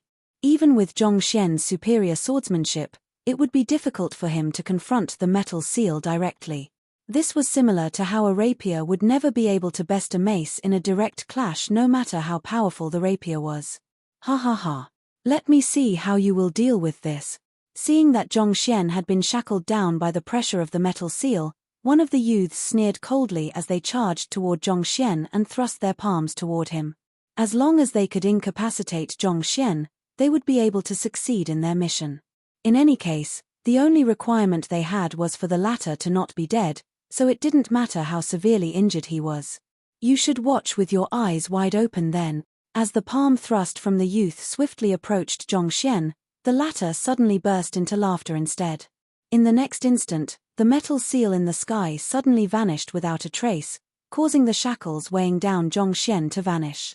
Making full use of this opportunity, Zhongxian immediately brandished his sword at the youth before him. Puha! Puha! Puha! Just like that, the youth had all of his vitals punctured by a flurry of sword chi. With an indignant look in his eyes, he collapsed to the ground. He wouldn't have expected the metal seal to vanish all of a sudden, freeing the young man who should have been immobilized. He also hadn't expected the young man to have charged up so many sword chi, waiting just for an opportunity to make his move. Who? After slaying one of the youths, Zhongxian exhaled deeply, but he dared not to let down his guard. In order to bait one of them, he intentionally withstood the pressure from the metal seal. Furthermore, in order to ensure a kill, he pushed his sword chi to his limits earlier, causing quite a few meridians to rupture. He wasn't in a very good state, but he knew that this wasn't time for him to rest yet. The other youth had noticed that he was in a weakened state, and it was apparent the other party just wasn't going to allow him to catch his breath. While he was making his move, the other party had already circled to his back to launch a devastating palm strike. The powerful outburst of strength caused Zhongxian's body to ricochet into the air. The strike was so powerful that Zhongxian's body went completely limp as it flew across the air, seemingly having lost all senses. It was as if that strike had killed him. What? The eyebrows of the youth shot up in alarm. He had made sure to hold back earlier out of fear that he might accidentally bring about Zhongxian's death. If the latter were to die, there was no way he would be able to face the master. Yet, for Zhongxian's body to go completely limp, could he have struck a vital and killed him by accident? This couldn't be. This mustn't be. He would be slaughtered if that was the case. Who? Worried, the youth immediately rushed toward Zhongxian's completely still body, wanting to see what was going on. However, his vision suddenly blurred as a figure appeared before him. You! The figure standing before him was dressed in the exact same clothes as him, but the other party wasn't a member of their group. He was one of the black-robed heavenly true immortal experts who had failed the previous mission. Hula! Just as the youth was wondering why this fellow would suddenly appear before him, he suddenly felt an intense pain in his throat. He lowered his gaze to take a look. Pada! His head rolled off his neck. The truth was that Zhongxian had brought out not one but two soulless metal humanoids. While the attention of the youth was captured by the first soulless metal humanoid, the other one executed a sword art and lopped off the youth's head. Under normal circumstances, such a ploy wouldn't have succeeded. However, all of the abrupt situations occurring one after another in quick succession had unnerved the youth's heart, causing his guard to be down for a brief moment. This created an opening for the soulless metal humanoid to strike. Pu. Pu. Pu. In the next moment, however, Zhongxian's limp body crashed heavily onto the ground and coughed 3 mouthfuls of blood. Through utilizing the Dongshu Gourd's ability and the soulless metal humanoids, he had managed to take down 2 of his opponents within 5 breaths since the start of the battle. With this, he had finally managed to balance the scales. But he had to put his own body on the line in order to do so, and he was on the verge of reaching his limits. This was especially so when he intentionally took a palm from one of the youths in order to trick him. If not for his Heaven's Path divine art and the other party holding back, he might have really lost his life then. Zhongxian swiftly took out a jade bottle and gulped it down. Gradually, he could feel his injuries recovering. Heaving a sigh of relief, he turned his gaze to the final youth, the one who had lost an arm. Why does your master want to capture me? Even though Zhongxian had heard that it was due to him comprehending the god's sword intent, he didn't think that it made much sense. The god's sword intent was indeed formidable, but it didn't seem likely for an organization as lofty as the Hall of Gods to stoop so low as to make a move on a mere true immortal realm cultivator. Furthermore, they seemed far too desperate to capture him alive. The clues simply didn't link together. He felt that something was amiss, but he simply couldn't put his finger on what was wrong. You aren't qualified to know, the youth replied coldly. To be honest, he was taken aback by the situation as well. He would have never thought that a person who was an entire cultivation realm weaker than them would actually be able to lop off his arm and slay two of his peers within 5 breaths. Realizing how fearsome the young man before him was, his face turned livid. The master was already very displeased at the failure the previous time around. If he were to fail this mission as well, he shuddered to imagine the fate that awaited him. The master possessed means that could make a person never so much in his life desire death. Thus, he took a deep breath and narrowed his eyes. The master was right. You are a fearsome opponent. I didn't want to use the treasure which the master has bestowed upon me on you, but it seems like I have no other choice now. With a flick of his wrist, a round plate-like object floated into the air. As soon as it appeared, cracks began appearing in the surrounding space. A semi-divinity artifact. Zhongxian's eyes narrowed into slits.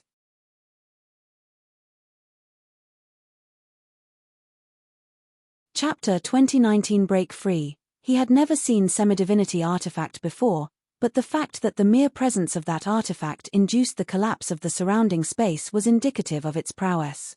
Furthermore, the intensity of the aura emanated by the artifact was very similar to that of Han Zhenqiu.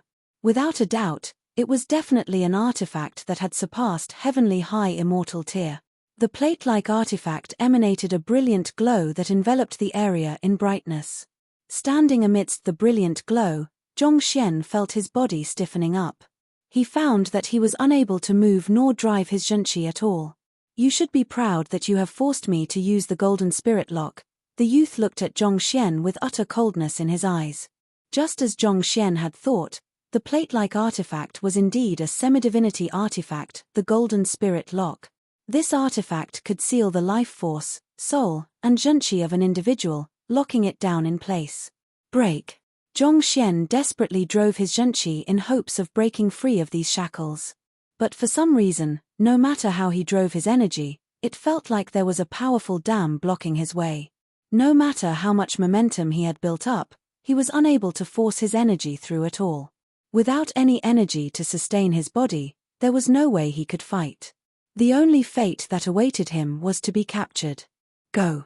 The golden spirit lock slowly descended from the sky. Even before it could come into proximity, he could already feel tremendous force crushing down on him, causing fresh blood to spurt forth from his acupoints. Wang. A resounding buzz suddenly echoed in the air. The jade token which Han Zhenqiu had given him shattered in this instant, and a spherical light barrier swiftly formed around him. Who? The formation of the barrier neutralized the pressure that was crushing down upon Zhongxian, allowing him to regain his footing. He quickly gulped down a bottle of the gourd's bathwater before he felt himself recovering a fair bit. Nevertheless, he still felt sapped of strength from head to toe. He thought that he shouldn't be too far off from matching semi-divinity realm cultivators and artifacts since he was able to fight toe-to-toe with heavenly high immortal realm experts, but he realized he couldn't be more wrong than that. As soon as he came into contact with the golden spirit lock, he realized that the difference between the two realms was far greater than what he could have imagined. It was no wonder why the entire Azure was so fearful of the gods. Even a semi-divinity artifact was powerful enough to render high immortals helpless in its presence. A protective amulet forged using a semi-divinity realm cultivator's blood essence. You sure do have quite a few good things on you. However, how long will your protective barrier last? The youth laughed coldly as he continued infused his junchi into the golden spirit lock. Boom! The artifact continued descending down upon Zhongxian, and the sheer pressure caused pitch-black lacerations to appear in the surrounding space. Even the light barrier forcefully dented inward under the crushing force exerted by the golden spirit lock, seemingly ready to burst apart at any moment. Zhongxian was still standing within the protection of the light barrier, but he could already feel a suffocating sensation seizing his chest. This won't do. I'll die at this rate, Zhongxian thought. The energy in the protective amulet was limited. Even though Han Zhenqiu claimed that it was able to withstand an attack from a semi-divinity, he knew that it would only last till all of its energy was expended. Once the light barrier shattered, he would be a goner. What are you waiting for? Hurry up and devour that artifact up there, Zhongxian exclaimed anxiously. It's too powerful. Unless you can halt its attack long enough for me to devour it whole, otherwise I wouldn't be able to handle the crushing pressure it was emanating either. The Dongshu god cried out indignantly. Halt its attack. Zhongxian's face turned livid. If he was able to do so, he wouldn't have been cornered to such an extent either. Knowing that he couldn't afford to hold back his trump cards anymore, Zhongxian shouted, "You should come out and help too." Who? His clone immediately materialized not too far away. With a disapproving frown etched on his forehead, he rammed his body furiously right toward the youth. The crushing pressure emanated by the golden spirit lock spanned over an area, which meant that his clone was affected by it too. However, it didn't seem to hinder his clone's movements by too much. His clone was forged out of the Nine Hearts Lotus, which granted him an unbelievably powerful body. By the sheer strength of his body, his clone was able to remain unfazed before the immense pressure coming from the golden spirit lock, thus minimizing the reduction in his fighting prowess. This is your clone. The youth didn't expect Zhongxian to have a clone so powerful that it could withstand the pressure from the semi-divinity golden spirit lock. However, he quickly recovered from his surprise and sneered coldly, "It won't make a difference. Your fate is already sealed." As the youth spoke, he gathered his strength in his fist and executed a powerful punch right toward the clone. Pang! The powerful punch accurately struck the head of the clone. Pada! The head of the clone was crushed inward. But as if it was unaffected by the attack, the clone continued ramming forward with the same frightening momentum. Catcher! Catcher! The clone rammed right into the chest of the youth, causing numerous fractures on the latter's ribcage. You! The youth was taken aback by the sheer tenacity of the clone. When he raised his gaze once more, he was even more astounded to see that the latter's head had already recovered back to normal, as if nothing had happened to it at all. This is indestructibility. The youth narrowed his eyes as cold sweat poured down his back. Indestructibility was said to be an ability that the gods possessed, but the other party's clone actually reached such a frightening level. What was going on over here? I don't believe it. There's no way a mere clone could have reached the level of indestructibility, the youth bellowed. With a swift leap forward, his body warped into a blur as he charged right toward the clone. He only had a single arm right now, which placed him in a disadvantageous position. The appearance of the protective amulet and the indestructible clone had really taken him aback. Just the notion that he might fail his mission at this rate was enough to make him berserk. No matter what, he couldn't afford to fail here. The youth flailed his arm so swiftly that it seemed as if several more arms had sprouted from his body. As his junchi gushed forth along with his movements, the surrounding air suddenly felt incredibly heavy. Despite having one of his hands destroyed, it didn't seem like his fighting prowess had been affected by too much. The strength he could summon at his will was still as terrifying as before. Petty tricks. Just watch how I'll unravel your attack with a single move, the clone declared proudly. Without resorting to any technique or anything, he simply forcefully rammed his body toward the youth once again. Peng peng peng peng. The youth sank his fist into the clone's face, chest, belly, and all over. Innumerable depressions were appearing all over the clone at a rapid pace, but even something like this couldn't stop the clone's charge at all. Before he knew it, The youth had been knocked down by the clone's tenacious ram once more. Pu. Blood spurted from the youth's mouth as he was sent flying backward. In this very moment, he felt so indignant that he could explode on the spot. What the heck? This wasn't a battle at all. The other party was simply exploiting the indestructibility of his body to charge all around. This was the first time he felt so stifled ever since he started cultivating. If you are truly capable, why don't you stop ramming me with your shoulders and fight me in a proper battle? The youth hollered angrily. You don't want me to ram you? The clone tilted his head questioningly. I'm fine with that too. Following that, the clone leaped up and sat right down on the youth. Pada. Feeling a searing pain on his face, the youth spurted blood. I told you not to ram me, so you used your bottom to sit on my face instead? Do you have no dignity as an expert? Hell, you are even worse than a common ruffian. Watching as his clone fought with the youth, Zhongxian heaved a sigh of relief.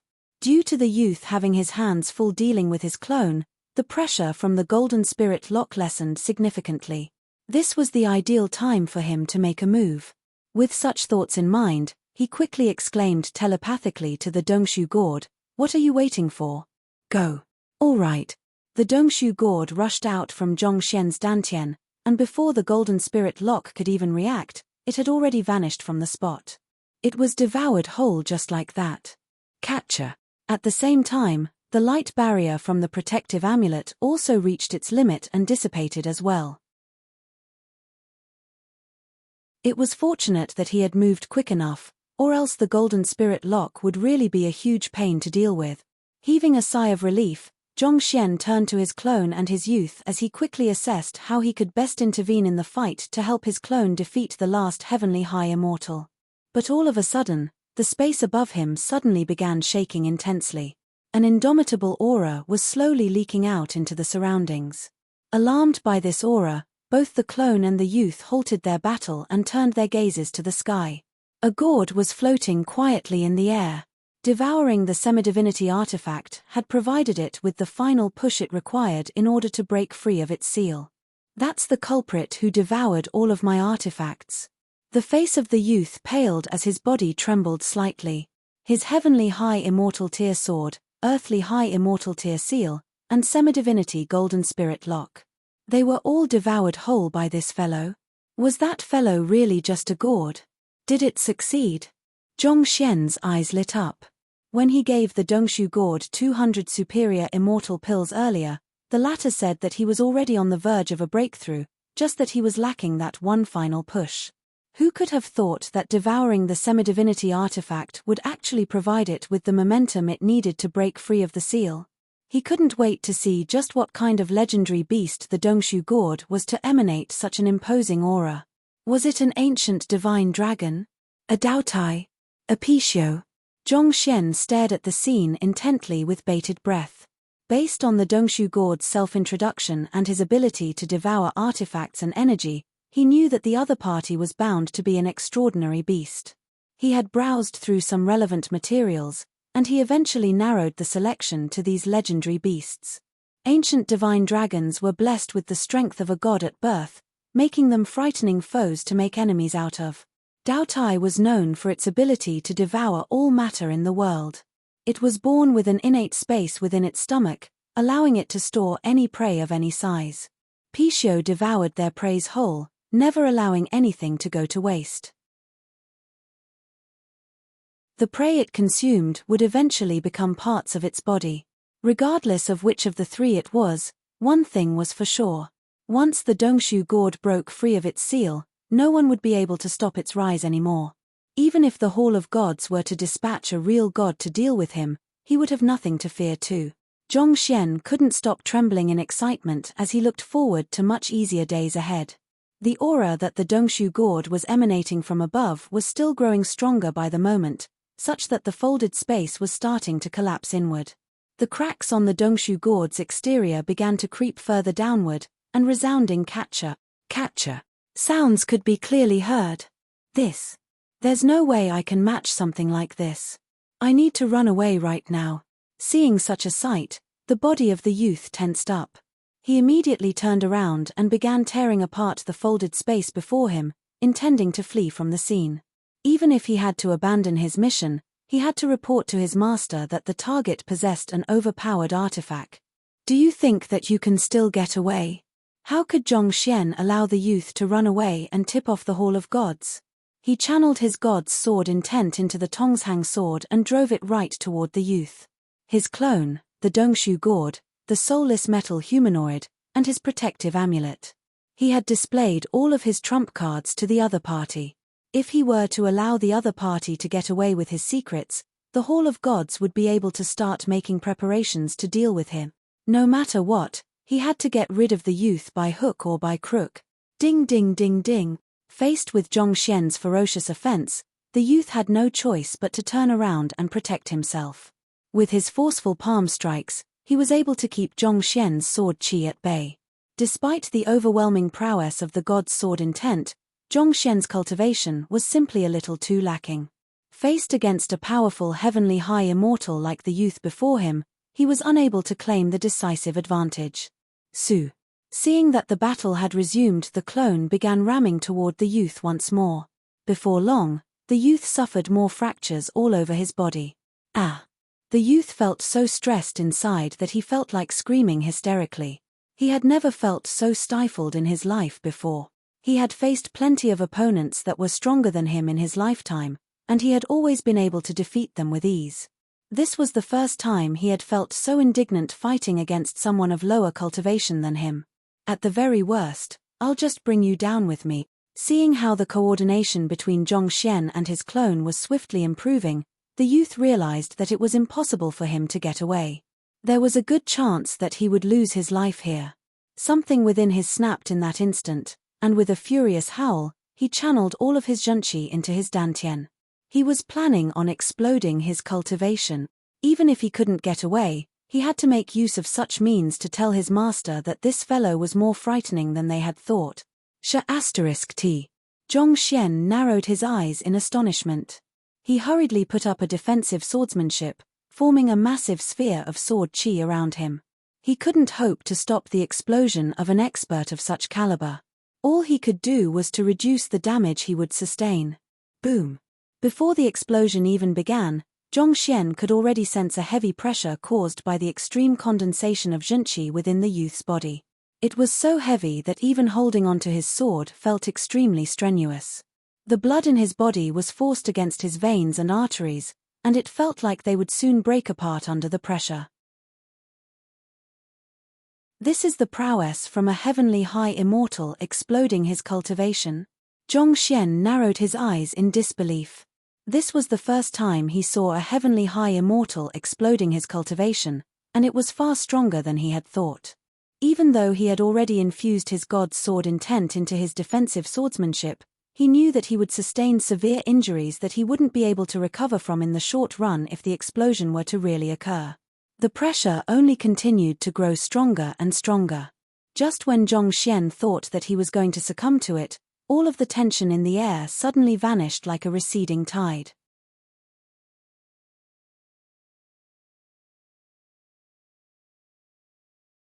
Chapter 2020 Little Yellow Chick. Could it be a feint? Alarmed, Zhongxian quickly raised his head to take a look. It suddenly crossed his mind that the other party could have been pretending to explode his cultivation in order to find an opportunity to flee. Zhongxian turned to the youth anxiously, but when he caught a clear glimpse of the latter's appearance, his eyes nearly bulged out of their sockets. The fellow who was trying to explode his cultivation had a fragment of a gourd in his head. And an entire half of his head had been blasted away.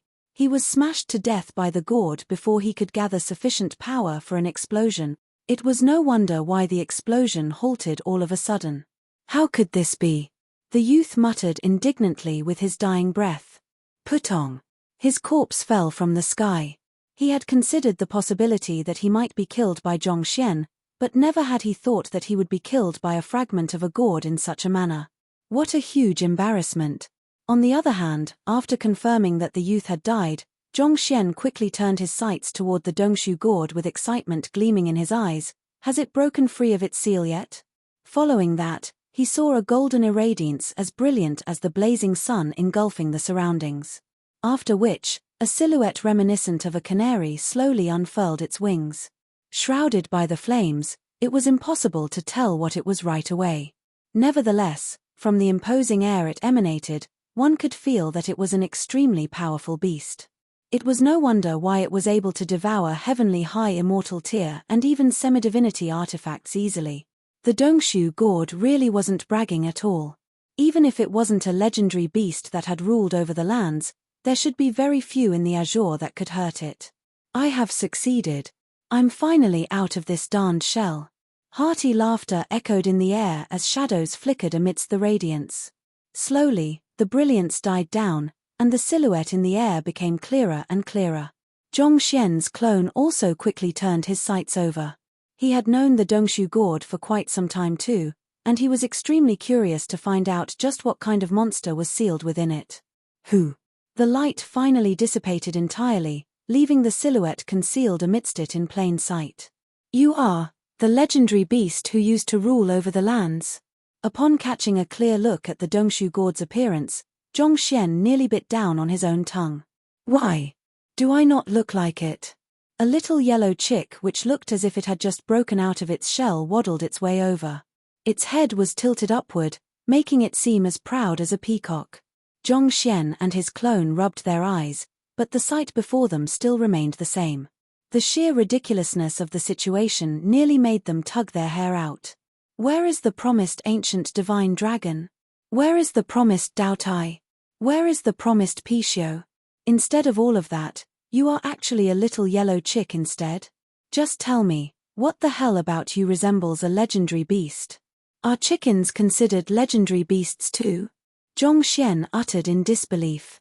The Dongshu god had boasted so much in the past that it had unknowingly built up great expectations in him for the revelation of its true form. But it actually turned out to be a little yellow chick instead? The hell! If it was a dragon or the sort, how awe-inspiring it would be for him to ride on it and dominate anyone who dared to cross him. Not even the Hall of Gods would dare to mess around with him. What was he supposed to do with a chick like this? Toss it at his enemies and hope that it could fluff them to death? You are the one who is a chicken.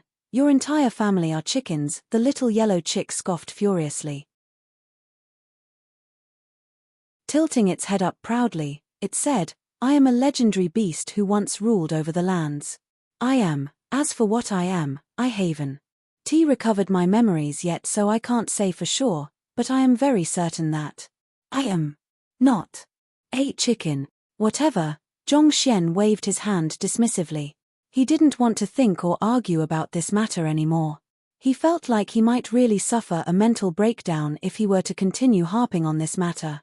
He turned to look at the surrounding folded space instead and noted that it was already on the verge of shattering apart. So, he quickly kept his clone, his tamed beast, and the corpses of the 3 youths into his storage ring.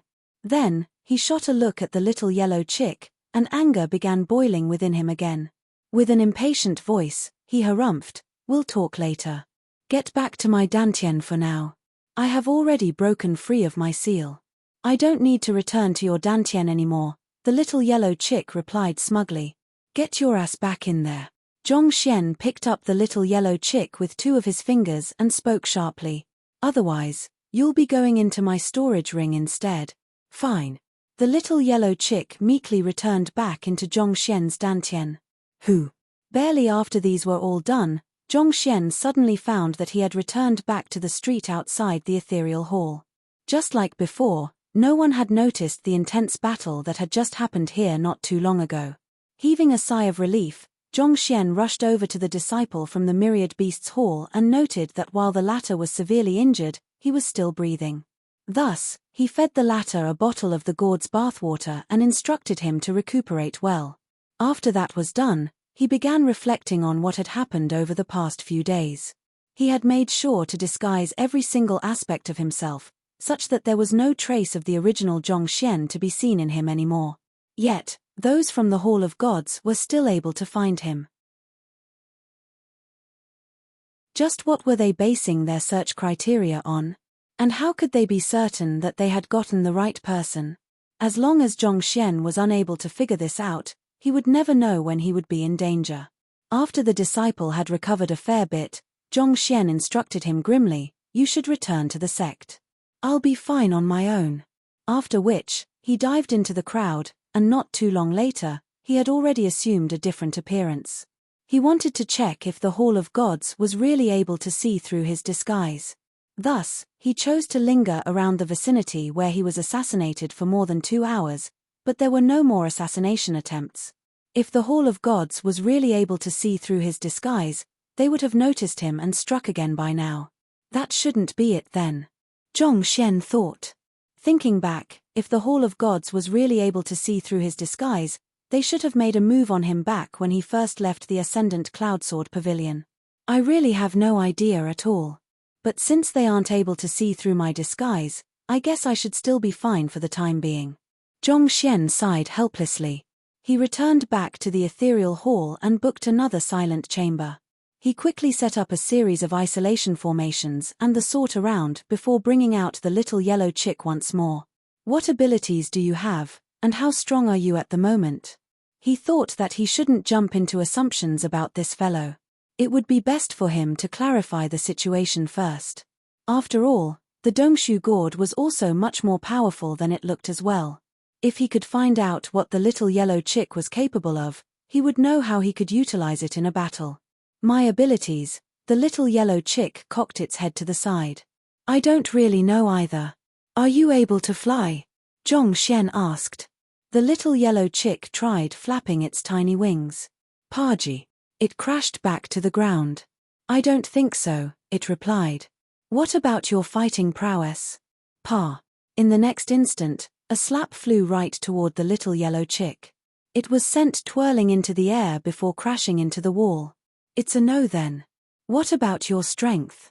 Feeling as if he was staring right into the abyss of despair, Zhongxian brought out one of the corpses of the heavenly high immortals and tossed it on the little yellow chick.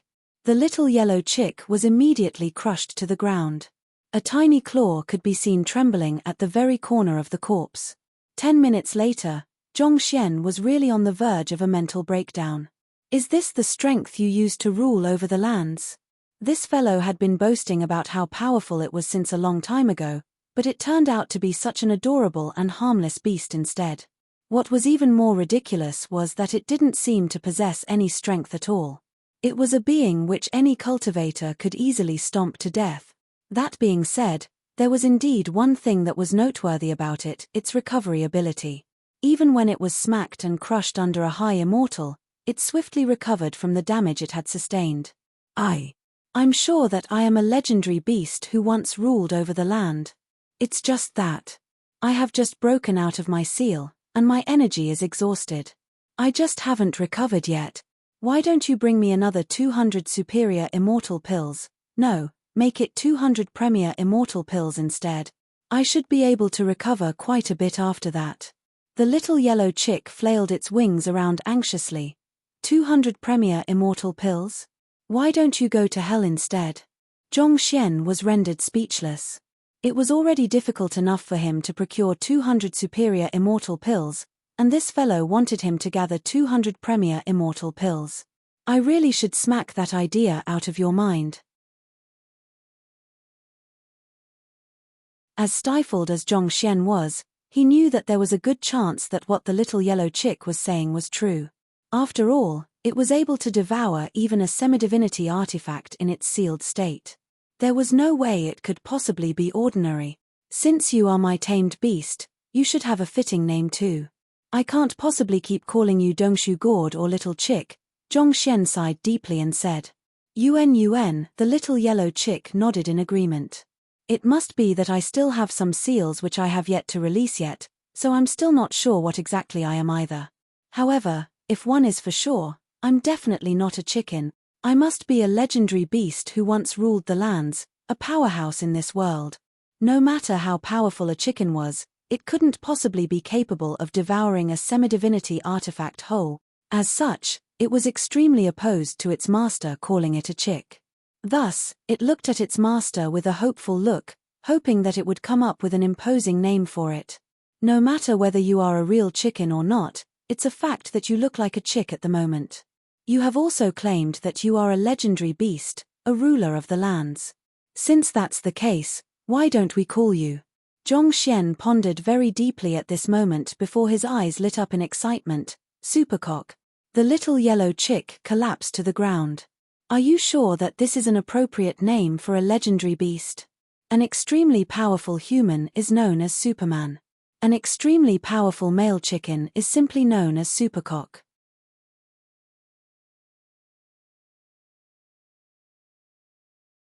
Chapter 2021 The Premature Emergence of the Azure Bridge. It took a lot of arguing before the little yellow chick managed to convince Zhongxian to go with little chick instead, and words couldn't begin to describe how happy it was with it, given how tragic its master's naming sense was. It was already a huge blessing that it was let off with just little chick. Otherwise, if it had to go with what Supercock or little chirp chirp or that sort, it would never be able to live with it.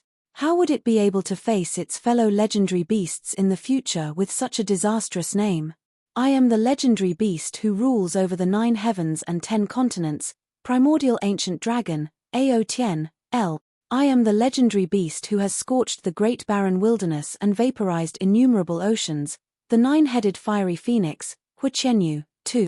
Then, when it finally came to its turn to introduce itself, I am the legendary beast Supercock. Its body would really wither just by how naughty it sounded. What the heck was this?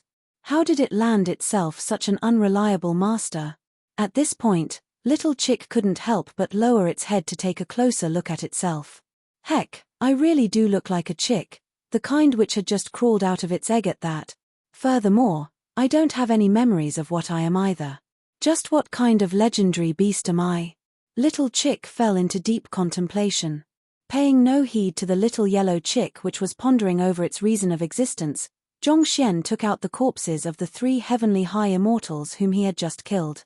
Similar to those he had defeated previously, these 3 didn't have anything valuable in their storage rings either. The only things of value were their very bodies. To be honest, he was feeling very worried about his current plight. Till now, he still didn't know what it was that gave him away, and that left him deeply insecure. He had never craved power this much ever since he started cultivating. In any case, if he could turn these heavenly high immortals into soulless metal humanoids too, he would be in a much safer position. If he had an army of them previously, he could have lined them up before him to form a line of defense when that youth tried to explode his cultivation earlier. In the Hall of Gods, a towering silhouette flickered into existence once more at the center of the room. Yet another failure, the silhouette remarked coldly as a pair of cold eyes pierced through the black-robed man kneeling before him. Yes. The black-robed man trembled. I have underestimated him. A person chosen by the heavens is indeed blessed with great luck. The silhouette remarked coldly. You'll be making a move personally then. If you were to fail, don't bother coming back to look for me. End your own life there and then. Also, I want you to investigate what trump cards he has that allowed him to take down even 3 of our heavenly high immortals. Yes, Master, the black-robed man nodded before subserviently retreating out of the room. Hold on for a moment, the silhouette suddenly raised his hand. Announce the decree of the Hall of Gods. The Azure Bridge shall descend half a month from now. Half a month? The Azure Bridge going to descend prematurely? The black-robed man asked. Usually, it would still take quite a while longer before the Azure Bridge descended. For it to appear half a month from now. Wasn't that a little too fast? Since the Ascendant Cloud Sword Pavilion has confirmed him as their sect leader, their intention is likely to have him join as a challenger. If we were to leave it as it is, it'll still take some time before the Azure Bridge finally descends. He might achieve a breakthrough to High Immortal during this period of time, and if so, none of you will be able to match him anymore, the silhouette said. With a cold gleam in his eyes, he said, he mustn't be allowed to succeed by any means, or else all of you will be killed. Yes, I understand, the black-robed figure replied grimly before leaving the room. A slender boat floated in the air just above the Ascendant Cloud Sword Pavilion. Standing atop of it was a lady, and standing behind her was an adolescent youth. Palace Chief Du, what are you doing here? A figure suddenly appeared in front of the boat. Han Jianqiu. I have come for your newly appointed sect leader, the lady replied with her hands behind her back. She was no other than the chief of the Starchaser Palace, Du Qingyuan. Our newly appointed sect leader? Han Jianqiu frowned. Indeed. Can you invite him out to meet me? Du Qingyuan replied with a nod. This. Han Jianqiu paused for a brief moment before replying, Palace Chief Du, my apologies but our sect leader is currently practicing the Ascendant Cloud Sword God formula. He's in a crucial moment in his cultivation, so it's not convenient for him to meet any guests at the moment. He knew that it was of utmost importance for him to keep the news that Zhongxian had left the sect a secret. Otherwise, if the Hall of Gods were to somehow hear of the matter, they would surely make a move. Zhongxian was their greatest hope at achieving a breakthrough at the Azure Bridge, so he would do anything to protect the young man. His in seclusion. Du Qingyuan frowned. She knew that the sect leaders of the Ascendant Cloud Sword Pavilion would practice the Ascendant Cloud Sword God formula. There was nothing wrong with Han Jianqiu's words, so she didn't harbor any doubts regarding his words either. Thinking back, Han Jianqiu had gone through that phase as well, and he was gone into seclusion for 15 whole years. No matter how talented Zhongxian was, it was unlikely that he would be able to master the Ascendant Cloud Sword God formula too quickly either. It was really bad timing. As the chief of the Starchaser Palace, she couldn't possibly spend years waiting here for him to come out of seclusion. Do you have his portrait by any chance? I would like to take a look, Du Qingyuan asked. With a doubtful look on his face, Han Jianqiu asked, Pardon me, Palace Chief Du, but I must ask for your purpose for seeking our sect leader. As the palace chief of the Starchaser Palace, one of the 6 sects, Du Qingyuan was a lofty figure that stood at the peak of the Forsaken Continent. Before Zhongxian became the sect leader, he was nothing more than an insignificant figure living in a small town. Given so, it was unthinkable for the two of them to be associated with one another. I just found his name extremely familiar. He seems to be an acquaintance of mine, so I would like to verify if it's really him, Du Qingyuan replied. If Zhongxian was here, he would recognize Du Qingyuan to be the deity whom Sovereign Chen Yong had summoned back then through the ritual of the otherworldly demonic tribe. Back then, in order to save Sovereign Chen Yong, Zhongxian requested Du Qingyuan to take Sovereign Chen Yong's soul away with her.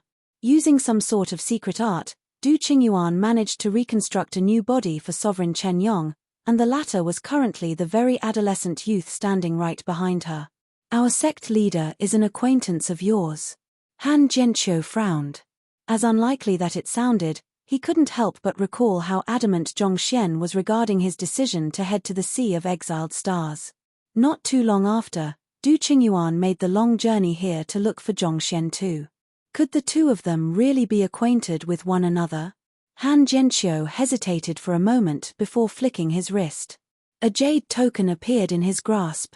He tapped on the jade token lightly, and Zhongxian's portrait floated into the air. This is our sect leader, Zhongxian. The Ascendant Cloud Sword Pavilion and the Starchaser Palace couldn't be said to be on friendly terms.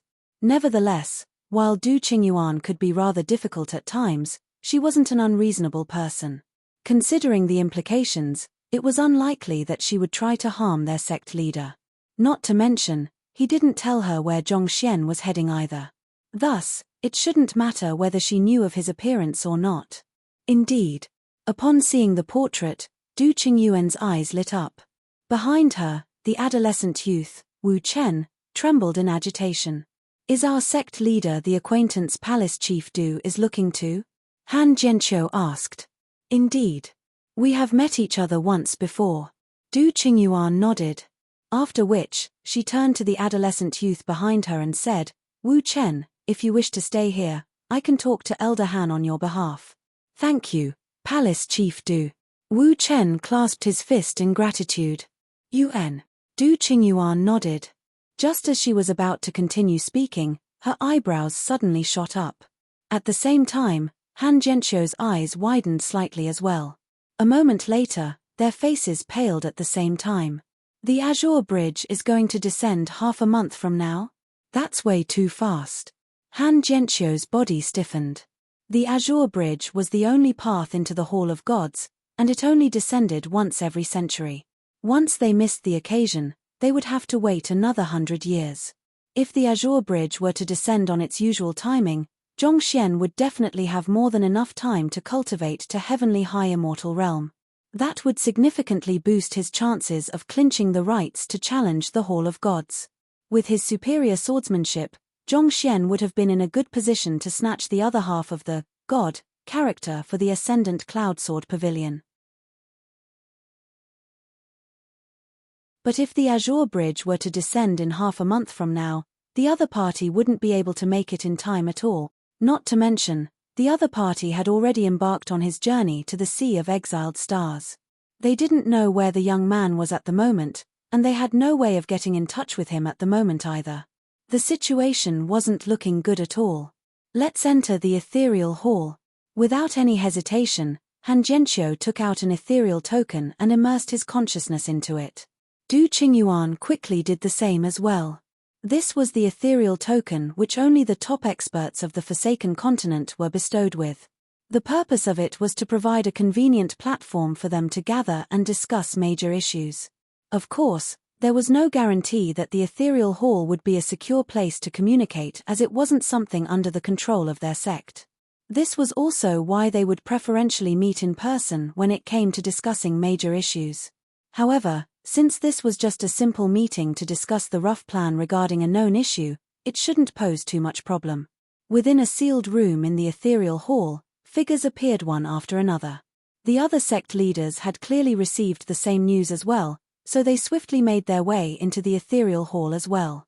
Once the leaders of all 6 sects were present, Han Zhenqiu shot a sweeping glance across the crowd before asking, "What are your current plans regarding the Azure Bridge?" The descent of the Azure Bridge is an important affair, so we have to deal with it carefully. Elder Han, hasn't the new leader of your Ascendant Cloud Sword Pavilion comprehended the God's sword intent? Why isn't he here? An elder glanced over and asked. Due to Han Zhenqiu's announcement a few days ago, it had already become a known fact throughout the Forsaken Continent that the new sect leader of the Ascendant Cloud Sword Pavilion, Zhongxian, had grasped the God's sword intent. That should be more than enough to qualify him to participate in this meeting. He's in seclusion at the moment, so I couldn't disturb him, Han Zhenqiu replied. What about your newly appointed Hall Master Zheng Yang? The elder turned his gaze to Elder Qin Yuan. He is also in seclusion as well.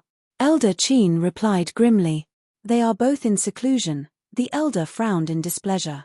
It's only once in every century that the Azure Bridge would descend, granting us an opportunity to challenge the Hall of Gods. Yet, the 2 of the most hopeful sect leaders are in seclusion at the moment. What should we do then? There was a great deal of excitement when they heard the news about the inauguration of 2 new sect leaders, but how could the 2 of them be in seclusion during such a crucial moment? We'll try and see if we can get in touch with our sect leader and inform him of this matter. Meanwhile, the rest of you should quickly pick out the strongest and most talented members in your sects as well. 10 days from now, we'll meet at the heaven-anchoring boulder in the Sea of Exiled Stars. Before the Azure Bridge appears, we should verify the strength of each sect before deciding on the leader of the expedition, Han Zhenqiu said. Sounds fine. It's settled then. The crowd nodded. This was indeed the best they could do at the moment. The Hall of Gods was located above the Sea of Exiled Stars, so the Azure Bridge appeared here as well. Thus, it was decided to be their gathering area as well. It'd be easier for us to devise a strategy if we gather together in advance too. At this moment, a voice suddenly echoed from the entrance of the room. Following that, a tall figure appeared within the room. Upon seeing this figure, the crowd quickly rose to their feet and clasped their fists. Hallmaster Kong. The person who had just arrived was no other than the master of the ethereal hall. Yuan, there's no need to stand on ceremony. I have just heard the news as well. Please dispatch the top experts of your sects to the heaven-anchoring boulder as soon as possible. Once the leader of the expedition has been chosen, I'll have a personal chat with him to fill him in on the details concerning the Azure Bridge and the Hall of Gods, Hallmaster Kong said. After which, he turned to Han Zhenqiu and smiled. I'm looking forward to meeting your new sect leader, Zhongxian. Please do introduce me to him when he arrives at the heaven-anchoring boulder. I am expecting great things out of him. Definitely, Hall Master Kong. I'll bring him over to express our gratitude to you for your help all along, Han Zhenqiu replied with a nod. 1. Ao Tian means looking upon the heavens haughtily. 2. Hu Qianyu means 1,000 flaming feathers, kind of.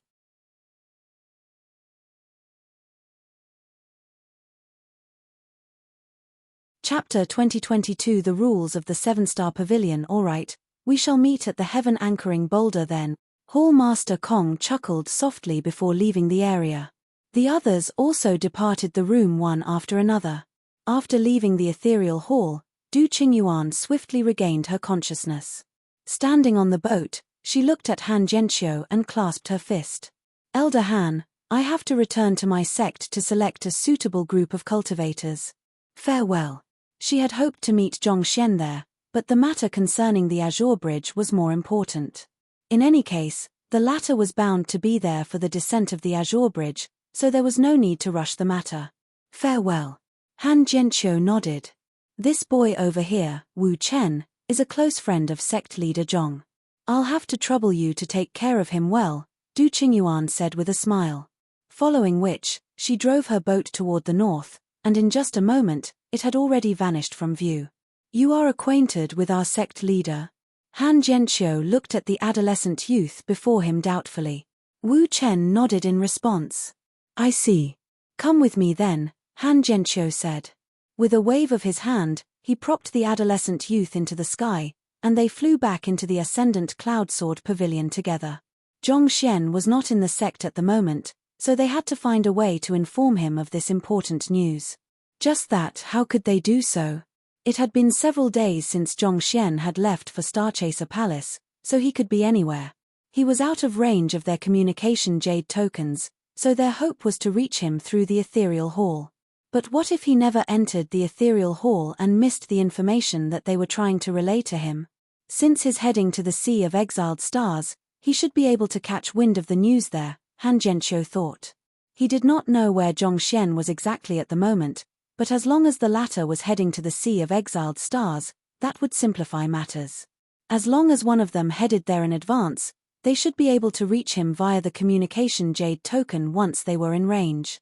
Having decided on a course of action, Han Zhenqiu immediately returned to the sect to choose the candidates that would be heading over to the Heaven Anchor Boulder. The greatest restriction to entering the Azure Bridge was that one's cultivation must not exceed Heavenly High Immortal. In other words, semi-divinity realm experts were forbidden from passing through the Azure Bridge. Furthermore, one's age must not be beyond 100. These two tight restrictions effectively eliminated a huge chunk of the top experts in the 6 sects. Even in the Ascendant Cloud Sword Pavilion, there were not many suitable candidates. Han Zhenqiu quickly browsed through the list of candidates and nominated a few as potential substitutes should they fail to find Zhongxian. Then, together with Wu Chen and a few others, they got onto an aerial immortal beast and began making their way over to the Sea of Exiled Stars. The same sight was also happening in the Myriad Beasts Hall. Their hall master had gone missing, and they could not get in touch with the other party. Thus, they could only gather a search party to look for him. Exhaling a deep breath, Zhongxian rose to his feet.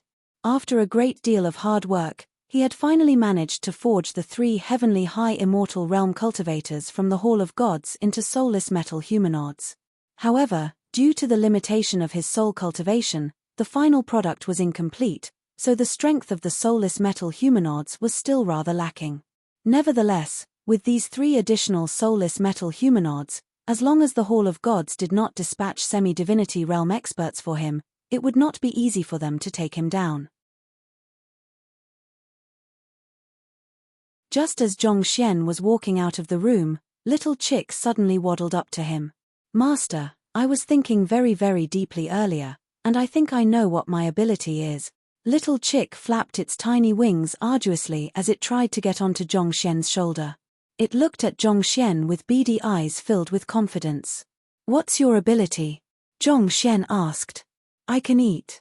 Little Chick cocked its head proudly. If you can bring me another semi-divinity artifact, I'll be able to devour it whole.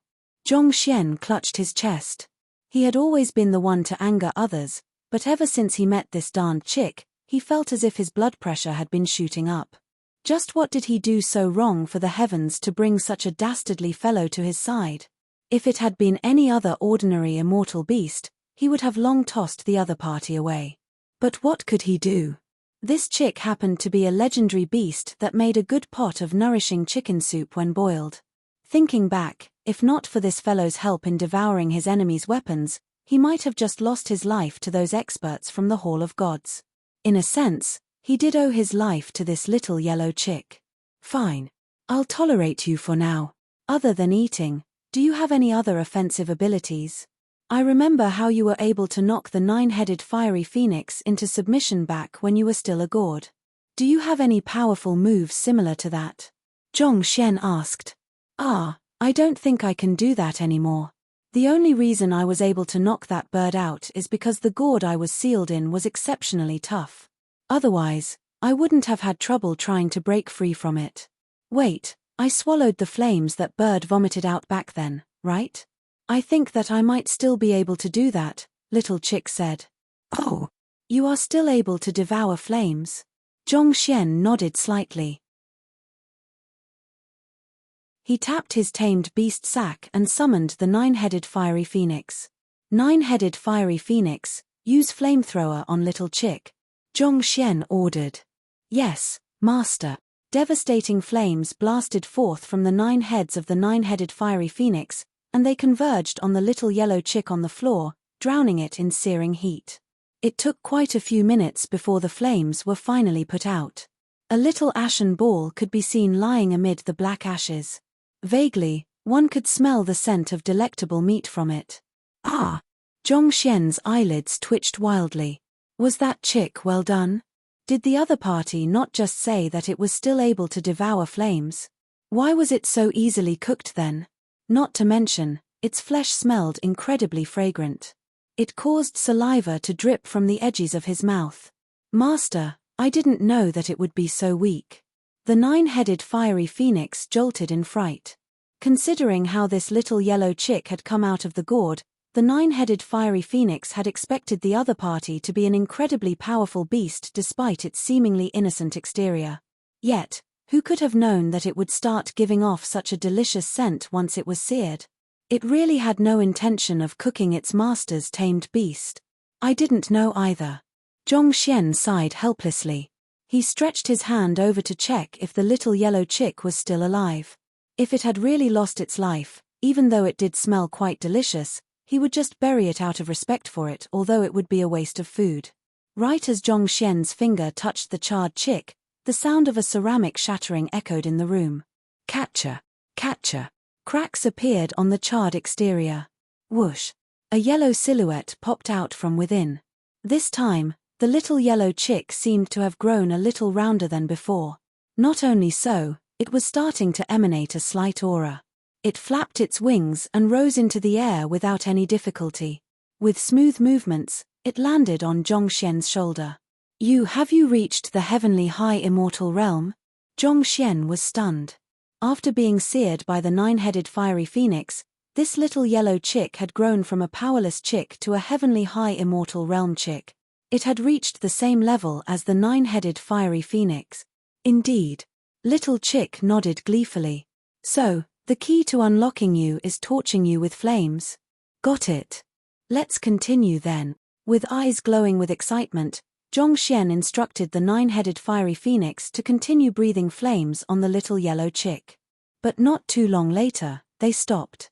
It seemed like little chick's cultivation would only advance on the first encounter with the flame. Anything more than that would be ineffective. Forget it. It's good enough that you are at the heavenly high immortal realm and that you are able to devour weapons, Zhong Xian said. He continued testing it, and to his horror, it turned out that the little yellow chick's fighting prowess was really no different from before. Despite being a high immortal, with its small wings and claws, it might not even be a match for a true immortal. Seeing this, he could only shake his head and sigh deeply. In any case, it was already good enough that little chick was able to devour weapons. This ability could work wonders during battle. There was no need for him to greedily wish for more. Thus, he placed Little Chick back into his dantian and the 9-headed fiery phoenix back into the tamed beast sack before leaving the room. He walked over to the receptionist of the ethereal hall and said, "I would like to rent an aerial immortal beast. May I know where I should head to?" His serpentine dragon was already plastered with a tag that said, "I am the tamed beast of the Myriad Beasts Hall's hall master," so there was no way he could bring the other party out too carelessly. On the other hand, ordinary immortal beasts were simply too slow. Thinking back, he should have tamed a few more aerial immortal beasts back when he was still at the Ascendant Cloud Mountain. Back then, he did not think that there was a need to take so many beasts along with him, but it seemed like it was always best to prepare spares. You wish to rent an aerial immortal beast? There aren't too many of them even in our BUN city, and most of them fly a specific route. May I know where you wish to go? The receptionist asked with a polite smile. I intend to head north to the Sea of Exiled Stars, Zhongxian replied. North? The receptionist frowned a little. It's uncommon for people to head to the Sea of Exiled Stars, so there aren't too many aerial immortal beasts heading there. Let me check for you. Following which, she lowered her head and swiftly flipped through a book. A moment later, she said with a smile, there'll be a lesser true immortal realm aerial immortal beast heading to the Sea of Exiled Stars 3 days from now. It'll only take a month for you to arrive at your destination. A month? Zhongxian frowned. Is there no faster aerial immortal beast than that? He was not willing to waste so much time traveling. The Hall of Gods had already noticed him, and there was no knowing when the next assassination attempt would be. He had to head to the Starchaser Palace as soon as possible to gather the soul cultivation technique manuals required for him to achieve a breakthrough. If he could ride on the Serpentine Dragon, it would only take 7 days at most for him to arrive at his destination. A month was simply too long. Hearing those words, the receptionist shook her head and said, I'm afraid that there aren't any other alternatives. The locals living in the Sea of Exiled Stars aren't too welcoming toward outsiders, so it's rare for anyone to head there. Furthermore, the flight services of aerial immortal beasts are expensive, so there aren't too many riders. Most powerhouses had their own tamed beasts to ride on, and those who had reached the high immortal realm were able to fly on their own. There was no need for them to ride on aerial immortal beasts. Besides, those from the Sea of Exiled Stars were hostile toward outsiders. Only large cities like BUN City would have a flight route there. How much would it cost if I individually rented a high immortal realm beast to head toward the Sea of Exiled Stars? Zhongxian asked. This. The receptionist did not have a response for Zhongxian's question. I have never come across that query before. I'll check with our elder for you. She turned around and left. Not too long later, she returned with an elder behind her. Sir, are you heading toward the Sea of Exiled Stars? The elder asked. Zhongxian nodded. Do you have any high immortal realm beasts for rent? There aren't any high immortal realm beasts for rent, but I have just heard that those from the 7-star pavilion intend to head to the Sea of Exiled Stars as well. They will be setting off tomorrow, and the tamed beast they are riding on will allow them to reach their destination within 5 days, the elder replied with a smile. 5 days? Zhongxian was slightly stunned. That was even faster than the Serpentine Dragon. Most likely, the immortal beast was at the heavenly high immortal realm as well. Indeed, the elder replied with a nod. I'll have to trouble you to explain how I can share a ride with them. Zhongxian clasped his fist. The speed of the immortal beast was ideal for him. However, this also meant that the identities of those who were going to ride on the immortal beast were anything but ordinary. He would likely have to fork out a heavy price for the ride. You're tuning in to the Celestial War YouTube channel. Don't forget to subscribe and join us on this journey to catch the most captivating stories.